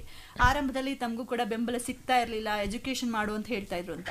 ಇವಾಗ ನಿಮ್ಮ ಬೆಳವಣಿಗೆಯನ್ನ ನೋಡಿದಾಗ ನಿಮಗೆ ಯಾರೆಲ್ಲ ಸಪೋರ್ಟ್ ಮಾಡಿದ್ದಾರೆ, ಬೆಂಬಲವಾಗಿ ನಿಂತಿದ್ದಾರೆ, ಸಹಾಯ ಮಾಡಿದ್ದಾರೆ, ಸಹಕರಿಸ್ತಿದ್ದಾರೆ, ಅವ್ರನ್ನ ನೆನ್ಸ್ಕೋಬಹುದಾ? ಖಂಡಿತವಾಗ್ಲೂ ನಾನು ನಮ್ಮ ಅಕ್ಕ, ನಾನು ಹೈಸ್ಕೂಲ್ ಅಥವಾ ಮಿಡಲ್ ಪ್ರೈಮರಿಯಲ್ಲಿ ಇದ್ದಾಗೆಲ್ಲ ಅಕ್ಕ ಮೆಟೀರಿಯಲ್ಸ್ ತಂದು ಕೊಡ್ತಾ ಇದ್ರು, ಆರ್ಟ್ ಮೆಟೀರಿಯಲ್ಸ್. ಅಂದರೆ ನನ್ನ ಇಂಟ್ರೆಸ್ಟ್ ನೋಡಿ, ಸೊ ಅದು ನನಗೆ ಒಂದು ಪಾಯಿಂಟ್ ಆಫ್ ವ್ಯೂ ಅಲ್ಲಿ ನನಗೆ ಹೆಲ್ಪ್ ಆಯಿತು. ಸೊ ಅದಾದಮೇಲೆ ಪೇರೆಂಟ್ಸ್ ಆಫ್ಕೋರ್ಸ್, ನಮ್ಮ ಅಪ್ಪ ಆಗಿರ್ಬೋದು, ಅಮ್ಮ, ಸಿಸ್ಟರ್ಸ್, ನಾನೆಲ್ಲ ಬೆಳೆದು ಬಂದಿಲ್ಲ ನಮ್ಮ ದೊಡ್ಡಪ್ಪ ಮನೆಯಲ್ಲಿ. ಅಪ್ಪ ಅಮ್ಮಂದ ದೂರ ಪರಿಚಯ ಮಾಡ್ಕೊಡಿ. ಖಂಡಿತವಾಗ್ಲು ನಾನು ಒಂದು 3 ವರ್ಷ ಮಗು ಇದ್ದಾಗಿಂದ ನಾನು ದೊಡ್ಡಪ್ಪ ಮನೆಯಲ್ಲೇ ಇದ್ದೆ. ಅಂದರೆ ನಮ್ಮ ಅಪ್ಪ ಅವರ ಅಣ್ಣ, ಓಕೆ, ಅವರೇ ನನ್ನ ಸಾಕಿ ಎಲ್ಲ ಮಾಡಿದಂಥದ್ದು ಬಿಕಾಸ್ ಆಫ್ ಎಜುಕೇಷನಲ್ ಪರ್ಪಸ್ ಇಂದ. ಅಂಟಿಲ್ ಡಿಗ್ರಿವರೆಗೂ ನಾನು ಅವ್ರ ಮನೆಯಲ್ಲೇ ಇದ್ದಿದ್ದು. ಅಲ್ಲಿ ಎಲ್ಲ ನಮ್ಮ ದೊಡ್ಡಪ್ಪ ಅವ್ರು ಎಲ್ಲ ಅಂದರೆ ಅವರೆಲ್ಲ ಲೈಕ್ ಟೀಚರ್. ದೊಡ್ಡಬಳ್ಳಾಪುರ ತಾಲೂಕು ಹೊಸಹಳ್ಳಿ ಗ್ರಾಮ, ಉಜ್ನಿ ಹೊಸಹಳ್ಳಿ ಅಂತ ಕರೀತಾರೆ. ನಿಮ್ಮ ದೊಡ್ಡಪ್ಪನವರು ಎಲ್ಲ ನಮ್ದು ಅಲ್ಲೇನೆ, ಬಟ್ ಇದ್ದಿದ್ದೆಲ್ಲ ಅವರು ದೊಡ್ಡಬಳ್ಳಾಪುರ ಟೀಚರ್ ಆಗಿದ್ರು, ಒಂದು ಹೈಸ್ಕೂಲ್ ಟೀಚರು. ಸೊ ಹಾಗಾಗಿ ಅಲ್ಲಿಂದ ಗಮನಿಸಿದ್ರು. ನಮ್ಮ ಫ್ಯಾಮಿಲಿ ಎಲ್ಲ ಆಲ್ಮೋಸ್ಟ್ ಟೀಚಿಂಗ್ ಫೀಲ್ಡಲ್ಲಿ ಇರೋದ್ರಿಂದ ಅದೊಂದು ಶಿಸ್ತು ಆಗಲಿ ಅದೊಂದೆಲ್ಲ ನನಗೆ ತುಂಬ ಅನುಕೂಲ ಆಯಿತು. ಟೈಮ್ ಸೆನ್ಸ್, ಡಿಸಿಪ್ಲಿನ್ ತುಂಬ ಇಂಪಾರ್ಟೆಂಟ್ ಆಯಿತು. ಸೊ ಅದಾದಮೇಲೆ ಫ್ಯಾಮಿಲಿ ಸೈಡಿಂದ ನಾನು ಸ್ವಲ್ಪ ಇನಿಷಿಯಲ್ ಡೇಸಲ್ಲಿ ಮಾಡ್ತಿದ್ಯಾ ಅಂತ ಎಂಕರೇಜ್ಮೆಂಟ್ ತುಂಬ ಇಂಪಾರ್ಟೆಂಟ್ ಆಯಿತು. ಅಮ್ಮ ಆಗಿರ್ಬೋದು, ಅಪ್ಪ, ತಮ್ಮ, ಅಕ್ಕ, ಎಲ್ಲರಿಂದನೂ ಸ್ವಲ್ಪ ಇನಿಷಿಯಲ್ ಡೇಸಲ್ಲಿ ತುಂಬ ಸಪೋರ್ಟಿಗೆ ಬಂತು. ಗೆದ್ಮೇಲೆ ಎಲ್ಲರೂ ಬರ್ತಾರೆ, ಬಟ್ ಇನಿಷಿಯಲಿ ಇರೋದಾಗ ತುಂಬ ಇಂಪಾರ್ಟೆಂಟ್. ಹೌದೌದು, ಯಾರಿಗೇ ಆಗಲಿ, ಬಟ್ ನಮ್ಮಲ್ಲಿ ಕಾನ್ಫಿಡೆನ್ಸ್ ಇರೋದ್ರಿಂದ ನಾನು ಇಲ್ಲಿಗೆ ಬಂದೆ. ಬಟ್ ಹೇಳಿದ್ರು ಅವರು ಆಗ ಆಗುತ್ತೆ ಇಲ್ಲ ಹೋಗು ಅಂತ. ನನ್ನಲ್ಲೊಂದು ನಂಬಿಕೆ ಇತ್ತು, ನಾನು ಇಲ್ಲಿ ಹೋಗ್ತೀನಿ, ಮಾಡೇ ಮಾಡ್ತೀನಿ ಅಂತ. ಸೊ ಬೇರೆಯವರು ಏನೇನು ತಿಳ್ಕೊಂಡಿದ್ರು ನನ್ನ ಕೈಲಿ ಆಗಲ್ಲ ಅಂತ ಅವ್ರಿಗೆಲ್ಲ ಪ್ರೂವ್ ಆಗಿದೆ, ಮಾಡ್ತಿದ್ದೀನಿ ಅಂತ. ಕೆಲಸ ಕಡಿಮೆ, ಮಾತು ಕಡಿಮೆ ಇರಬೇಕು, ಕೆಲಸ ಜಾಸ್ತಿ ಇರಬೇಕು ಅನ್ನೋದೊಂದು ನನ್ನ ಮೋಟಿವೇಶನ್. ನನಗೆಲ್ಲೋ ಕಾರ್ಯಕ್ಕಿಂತ ಅಂದ್ರೆ ಏನು, ನಮ್ಮ ಮಾತುಗಾರಿಕೆಗಿಂತ ನಮ್ಮ ಕೆಲಸದಲ್ಲಿ ನಾವು ತೋರಿಸ್ಕೋಬೇಕು ಅನ್ನೋದು. ಈಗ ನಮ್ಮ ಕೇಳುಗರು ಹೆಂಗೆ ಸಲಹೆ ಕೇಳಿದಾರೋ ಅದೇ ರೀತಿ ಈಗ ನೀವು 5 ವರ್ಷದಲ್ಲೇ ತುಂಬಾ ಆಸಕ್ತಿ ಇತ್ತು ಅಂತ ಹೇಳಿದ್ರಿ. ಈಗ ಒಂದು 10 ವರ್ಷ 12 ವರ್ಷದವರು, ಕಾಲೇಜ್ ಓದ್ತಿರೋರು ಕೂಡ ನಿಮ್ಮ ಕಾರ್ಯಕ್ರಮನ ಕೇಳ್ತಾ ಇರೋರ್ಗೆ ಅನ್ಸುತ್ತೆ, ನಾನು ಕೂಡ ನಿಶಾಂತ್ ಅವ್ರ ತರ ಅಥವಾ ನಮ್ಮ ಅವಿಲಾಸ್ ನಾಯಕ್ ಅವ್ರ ತರ ಆಗ್ಬೇಕು ಅಂತ ಹೇಳಿ. ಅವ್ರಿಗೆ ಏನು ಸಲಹೆಗಳನ್ನ ಕೊಡ್ತೀರಾ ಅಣ್ಣನ ಸ್ಥಾನದಲ್ಲಿ ಇದ್ಕೊಂಡು? ಲೈಕ್ ಪೇಂಟಿಂಗ್ ಅಂತ ಅಲ್ಲ, ಯಾವುದೇ ಕ್ಷೇತ್ರದಲ್ಲಾಗಲಿ ಫಸ್ಟ್ ನಿಮ್ಮ ಇಂಟ್ರೆಸ್ಟ್ ಇದೆಯಾ ಅಂತ ಫಸ್ಟ್ ತಿಳ್ಕೊಬೇಕು. ಫಸ್ಟ್ ನನಗೆ ಇಂಟ್ರೆಸ್ಟ್ ಇಲ್ಲ, ಯಾರೋ ಏನೋ ಮಾಡ್ತೀರಾ ಅಂತ ನಾನು ಮಾಡಕ್ಕೆ ಹೋದೆ. ಕೆಲವೊಬ್ಬರಲ್ಲಿ ನಿಮ್ಮಲ್ಲಿ ಆದಂಥ ಒಂದು ಸ್ಪೋರ್ಟ್ಸ್ ಪರ್ಸನ್ ಇರ್ತಾರೆ, ನಿಮ್ಮಲ್ಲಿ ಆದಂಥ ಒಬ್ಬ ಸಿಂಗರ್ ಇರ್ತಾರೆ, ಟೀಚರ್ ಇರ್ತಾರೆ ಅಥವಾ ಭಾಷಣಕಾರ ಇರ್ತಾರೆ. ಅದನ್ನು ನೀವೇ ಆದಿದೆ ಅಂತ ಫಸ್ಟ್ ನೀವು ತಿಳ್ಕೊಬೇಕು. ಆಮೇಲೆ ಅದಕ್ಕೆ ಬೇಕಾಗಿರುವಂತಹ ತಯಾರಿನ ನೀವು ಮಾಡ್ಕೊಬೇಕಾಗುತ್ತೆ, ಅಥವಾ ಆ ಕ್ಷೇತ್ರದಲ್ಲಿ ಯಾರಿದ್ದಾರೆ ಅಂತ ನೀವು ಹುಡ್ಕೊಳೋದಾಗಿರ್ಬೇಕಾಗಿರುತ್ತೆ. So day by day practice ಮಾಡ್ತಾ ಹೋಗಿ. ಬಟ್ ಯಾವ ಏಜ್ ಅಂತ ಇಲ್ಲಿಗೆ ಬರಲ್ಲ, ಯಾರು ಇಲ್ಲಿ ಫಾಸ್ಟ್ ಇಲ್ಲ, ಯಾರು ಇಲ್ಲಿ ಸ್ಲೋ ಇಲ್ಲ, ಅವ್ರವ್ರ ಏಜಿಗೆ ಕರೆಕ್ಟಿಗೆ ಅವ್ರವ್ರು ಇದ್ದಾರೆ. ಸೊ ಅವ್ರ ಜ್ಞಾನ ಮಟ್ಟಕ್ಕೆ. So any age we can set anything. So Donald like ಅಮೆರಿಕಾದಲ್ಲೆಲ್ಲನೂ ಅಷ್ಟೇ, ಕೆಲವೊಮ್ಮೆ 60 ಏಜಲ್ಲಿ ಅವರು ಯಾರೋ ಪ್ರೆಸೆಂಟ್ ಆಗಿದ್ದಾರೆ. ಅದೆಲ್ಲ ಇದೆ, ವಯಸ್ಸಿಗೆ ಮಿತಿ ಇಲ್ಲ, ಸಾಧನೆ ಮಾಡಿದ್ದಾರೆ ಅಂತ ಹೇಳಿ ಅಚ್ಚರಿ ಪಡುವಂತ ವಿಷಯಗಳು ಕೇಳಿದ್ದೀವಿ. ಈಗ ನೀವು ಆರಂಭದಲ್ಲಿ ನೀವೇ ಗುರುವಾಗಿದ್ರಿ, ನೀವೇ ಸ್ಟೂಡೆಂಟ್ ಆಗಿದ್ರಿ, ಯಾವುದೇ ಕ್ಲಾಸಿಗೆ ಹೋಗದಲ್ಲೇ ತರಬೇತಿ ಇಲ್ದಲೆ ಈ ಹಂತಕ್ಕೆ ಬಂದಿದ್ದೀರಾ. ನಿಮ್ಮನ್ನ ಜಡ್ಜ್ ಆಗಿ ಕೆಲವರು ಕರೀತಾರೆ ಕಾಂಪಿಟೇಷನ್ಸ್ ಅಲ್ಲಿ ಜಡ್ಜ್ ಮಾಡ್ಲಿಕ್ಕೆ, ಅಥವಾ ಸ್ಕೂಲು ಕಾಲೇಜ್ಗಳಲ್ಲೆಲ್ಲ. ಅವಾಗ ಹೇಗೆ ಅನ್ಸುತ್ತೆ, ನೀವು ಜಡ್ಜ್ ಮಾಡುವಾಗ ಯಾವೆಲ್ಲ ಅಂಶಗಳನ್ನ ಗಮನಿಸ್ತೀರಾ? ಖಂಡಿತವಾಗ್ಲು ಇತ್ತೀಚೆಗೆ ನಾನು ಹೋದ ವರ್ಷ ಅಥವಾ ಕಳೆದ ವರ್ಷ ಇರಬೇಕು, ಕೇಂಬ್ರಿಡ್ಜ್ ಇನ್ಸ್ಟಿಟ್ಯೂಟ್ ಆಫ್ ಟೆಕ್ನಾಲಜಿಯಲ್ಲಿ ನಾನು ಜಡ್ಜ್ ಕರೆದಿದ್ರು ಅಲ್ಲಿನ ಇಂಜಿನಿಯರ್ ಕಾಲೇಜಲ್ಲಿ. ಸೊ ಅಲ್ಲಿ ಒಂದಷ್ಟು ಔಟ್ವರ್ಕ್ಸ್ ಬಂದಿತ್ತು. ಅಂದರೆ ಅದರಲ್ಲಿ ಅನಾಟೊಮಿ ಅಂತೆಲ್ಲ ಬರುತ್ತೆ, ಇದರಲ್ಲಿ ಪರ್ಸ್ಪೆಕ್ಟಿವ್ನೆಸ್ಸು ಆ ಥರದ್ದೆಲ್ಲ. ಅವ್ರು ಮಾಡಿರೋಂಥ ಪೋರ್ಟ್ರೇಟ್ಸ್ಗೆ ಅದಕ್ಕೆ ಅನಾಟೊಮಿ ಎಲ್ಲ ಚೆಕ್ ಮಾಡಬೇಕಾಗುತ್ತೆ. ಅಂದರೆ ಗೊತ್ತಾಗುತ್ತೆ ಅದು ನೋಡಿದ ತಕ್ಷಣ ಯಾವುದು ಏನೇನಿದೆ, ಕರೆಕ್ಷನ್ಸ್, ಪ್ರಪೋರ್ಷನ್ಸ್ ಎಲ್ಲನೂ. ಸೊ ಅದರಿಂದ ಬಟ್ ಅದು ಹೇಗೆ ಅಂದರೆ ಜಡ್ಜ್ ಮಾಡೋದು ತುಂಬ ಕಷ್ಟ ಆಗುತ್ತೆ, ಬಿಕಾಸ್ ಎಲ್ಲನೂ ಒಂದೇ ಟೈಮಲ್ಲೇ ಇರುತ್ತೆ, ಒಂದೇ ಥರದಲ್ಲಿರುತ್ತೆ. ಅದೊಂದು ತುಂಬ ಟಾಸ್ಕಿ ಆಗಿರುತ್ತೆ. ಬಟ್ ಅದು ಒಂದು ನಿಭಾಯಿಸಿದೊಂದು ಖುಷಿ ಮತ್ತು ಗೌರವ ಇದೆ. ಓಕೆ, ಸಾಕಷ್ಟು ಕನಸುಗಳನ್ನ ಇಟ್ಕೊಂಡಿದ್ದೀರಾ, ಉದ್ದೇಶಗಳಿದೆ. ಇಡೀ ಪ್ರಪಂಚದಾದ್ಯಂತ ತಿರುಗಿ ಎಲ್ಲ ದೇಶಗಳಲ್ಲೂ ಕೂಡ ತಮ್ಮ ಚಿತ್ರಕಲೆಯನ್ನು ಪ್ರದರ್ಶಿಸಬೇಕು ಅಂತಕ್ಕಂಥ ಅದಮ್ಯ ಕನಸು ನಿಮ್ಮ ಕಣ್ಗಳಲ್ಲಿ ಕಾಣ್ತಾ ಇದೆ. ನಿಮ್ಮ ಬದುಕು ಮತ್ತಷ್ಟು ಬಣ್ಣಗಳಿಂದ ತುಂಬಿರಲಿ ಅನ್ನೋ ಆಶಯ ನಮ್ಮದು. ಇವತ್ತು ನಮ್ಮ ಸ್ಟುಡಿಯೋಗೆ ಬಂದು ಯೂತ್ ಅವರ್ ಕಾರ್ಯಕ್ರಮದಲ್ಲಿ ಭಾಗವಹಿಸಿದ್ರ, ನಿಮ್ಮ ಅನುಭವಗಳನ್ನು, ನಿಮ್ಮ ಪ್ರತಿಭೆಯನ್ನು ಮತ್ತು ನಿಮ್ಮ ಕಲೆಯನ್ನು ನಮಗೆ ಪರಿಚಯ ಮಾಡಿಕೊಟ್ಟಿದ್ರ. Thank you so much. ತುಂಬ ಧನ್ಯವಾದಗಳು ನಿಶಾಂತ್ HV. ಧನ್ಯವಾದಗಳು ಈ ಅವಕಾಶ ಕಲ್ಪಿಸ್ಕೊಟ್ಟಿದ್ದಕ್ಕೆ. ಮತ್ತು ನಮ್ಮಂತಹ 100 ಜನ ಪ್ರತಿಭಾವಂತರು ಇದ್ದಾರೆ, ಅವರನ್ನು ಗುರುತಿಸಿ ಈ ವೇದಿಕೆ ಕರೆಯೋದಕ್ಕೆ ಅನ್ನೋದು ನನ್ನೊಂದು ಬರ್ತಾ ಇಲ್ಲ, ನಿಮಗೆ ಅರ್ಥ ಆಗ್ತಾ ಇದೆ. ಇದು ಯೂತ್ ಅವರ್, ಯುವಕರಿಗೆ ಅಂತಾನೆ ನಿಮ್ಮಂಥವ್ರಿಗೆ ಇರುವಂತಹ ವೇದಿಕೆ. ಅನೇಕ ಕ್ಷೇತ್ರಗಳಲ್ಲಿರ್ತಕ್ಕಂಥ ಯುವ ಪ್ರತಿಭೆಗಳನ್ನ ಗುರುತಿಸಿ ನಾವು ಅವರನ್ನ ಈ ಜಗತ್ತಿಗೆ ಅಥವಾ ಈ ನಾಡಿಗೆ ಪರಿಚಯಿಸುವಂತಹ ಕಾರ್ಯಕ್ರಮ. ಇವತ್ತು ತಾವು ಭಾಗವಹಿಸಿದ್ರಿ. ನಿಮ್ಮೆಲ್ಲ ಕನಸುಗಳು ಈಡೇರಲಿ, ಶುಭವಾಗ್ಲಿ. ಧನ್ಯವಾದಗಳು. ಧನ್ಯವಾದಗಳು. ಆತ್ಮೀಯರೇ, ನೀವು ಕೇಳ್ತಾ ಇದ್ದೀರಾ ಆಕಾಶವಾಣಿ ಬೆಂಗಳೂರು 101.3.